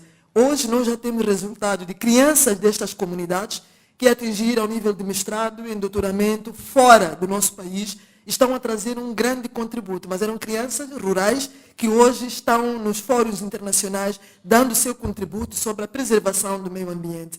Obviamente porque a exploração dos recursos naturais é aquilo que as famílias sabem fazer e vivem daquilo, é o que está disponível naquele meio. Então, este é só um exemplo deste resultado. Mas educação e saúde fazem parte, que é um dos aspectos que as comunidades colocam na auscultação sobre o que é prioritário para vocês. Queremos escola para as nossas crianças, queremos centro de saúde para reduzir as distâncias e, obviamente, os recursos para que possam, por si só, serem autônomos e custearem as despesas dos seus filhos a posterior. Então, não tem como dispensar, inclusive, abastecimento de água, a melhoria das estradas, são infraestruturas que estão contempladas nestes projetos, planificados em conjunto com essas comunidades locais. Obrigada. No caso de Angola, a educação é apenas um dos setores chaves para o desenvolvimento do país, tal como a saúde, e desde a independência que é uma responsabilidade assumida pelo Estado. Portanto, é o governo que suporta todas as despesas para a construção de escolas, independentemente da localização daquela comunidade. Há algum apoio por parte de alguns parceiros, mas eu tenho que dizer que esse apoio não é determinante para a construção de escolas em Angola. Portanto, a escolaridade é suportada a 100% pelo governo. Angola tem vários bolseiros fora, incluindo aqui em Portugal. Só sob controle do governo são 4.700, sem referir os que estão às expensas dos seus próprios pais. Estes 4.700 são bolseiros do Estado, só em Portugal. Portanto, isto demonstra, portanto, o compromisso do governo com a educação. Ela tem bolseiros em quase todo o mundo, suportados por bolsas de estudo do governo. A nível interno, naturalmente que o compromisso é igual. Obrigada. Já agora, se me permitem, aqui a interna e prosseguindo aqui em português, já que as senhoras embaixadoras também falaram ambas em português, nós, e no particular da Defesa Nacional, porque estamos também aqui no quadro do Instituto da Defesa Nacional, há um tema que nós introduzimos há alguns anos no nosso vocabulário, nas nossas dinâmicas diárias, que é a importância da literacia de defesa. Logicamente que literacia de defesa não foi um tema que nós tínhamos trazido única e exclusivamente por causa da temática Mulheres, Paz e Segurança. A literacia de defesa visou um outro objetivo, que é o recrutamento e a retenção para as fileiras das nossas Forças Armadas. Portanto, verificamos que havia falta de conhecimento sobre aquilo que nós fazemos nas nossas Forças Armadas e temos pugnado por um trabalho de forma integrada, envolvendo todos os departamentos, os órgãos centrais do Ministério da Defesa, o Instituto da Defesa Nacional, o Estado-Maior-General das Forças Armadas e as Forças Armadas, no sentido de dotarmos a sociedade em geral de um maior conhecimento daquilo que nós fazemos internamente.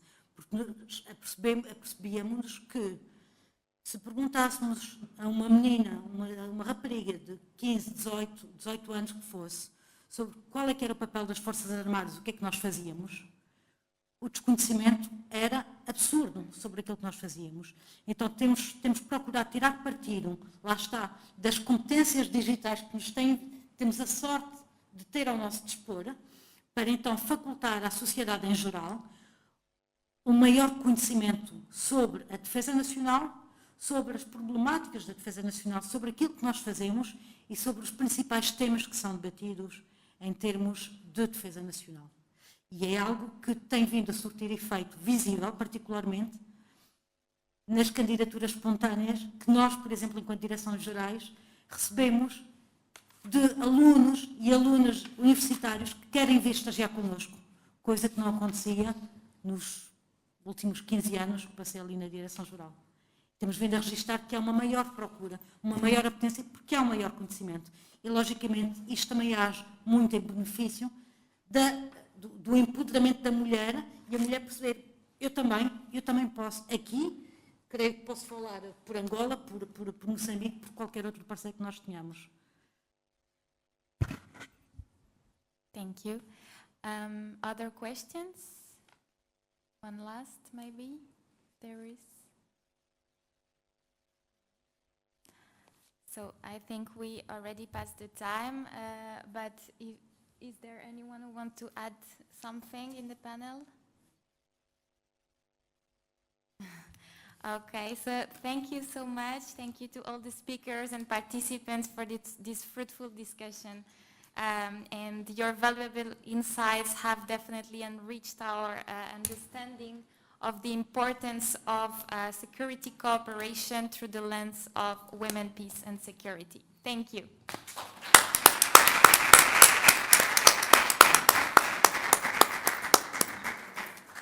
Madam Ambassador of Canada to Portugal, Elise Racicot, is going to deliver her closing remarks.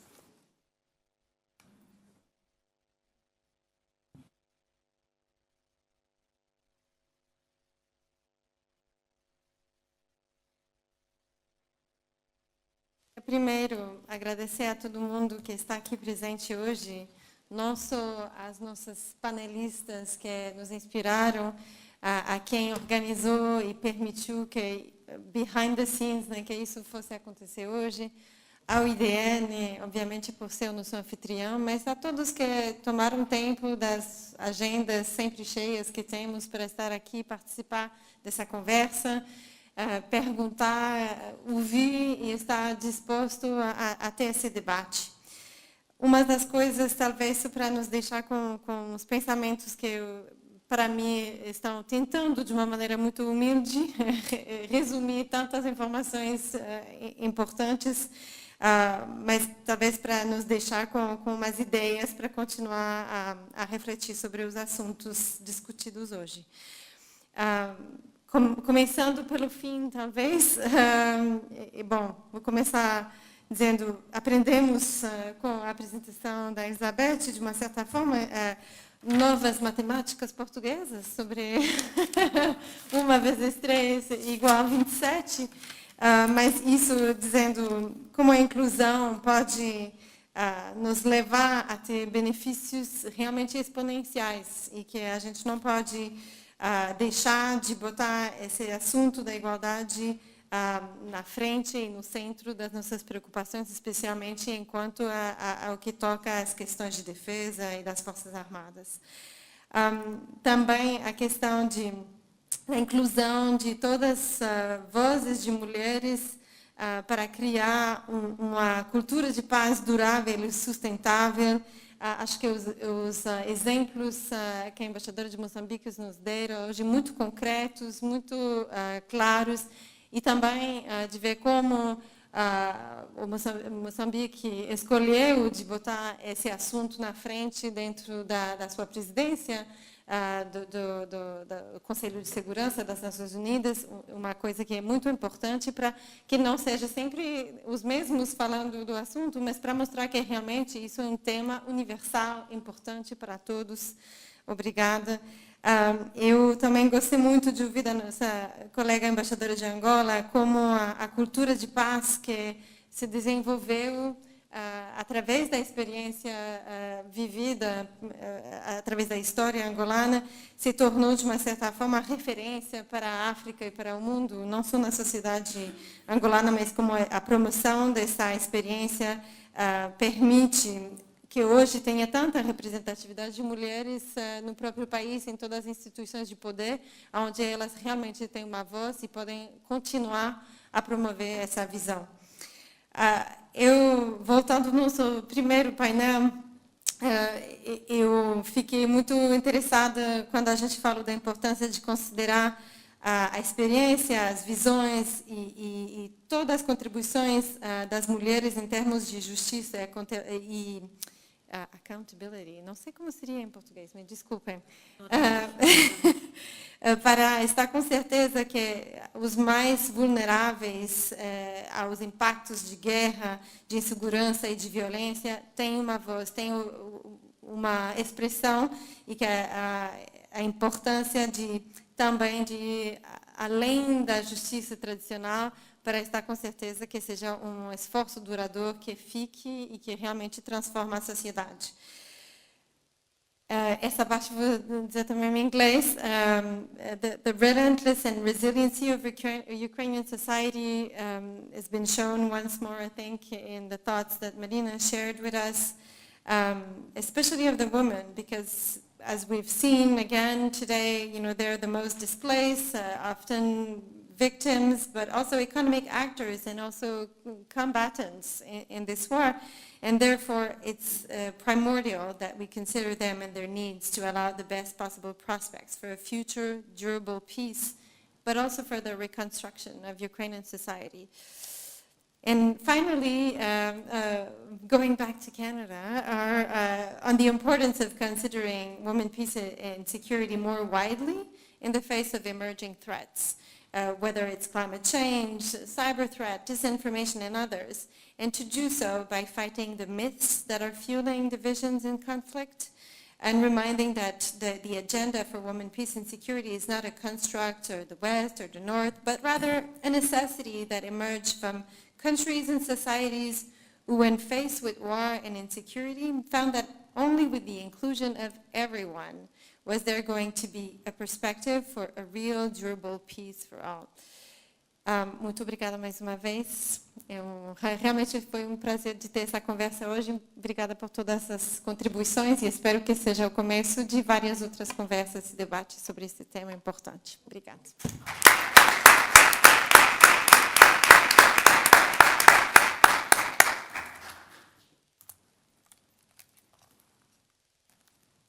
On behalf of the Director of the National Defense Institute, Dr. Isabel Ferreira Nunes, we thank everyone for their presence and declare the conference concluded. Thank you.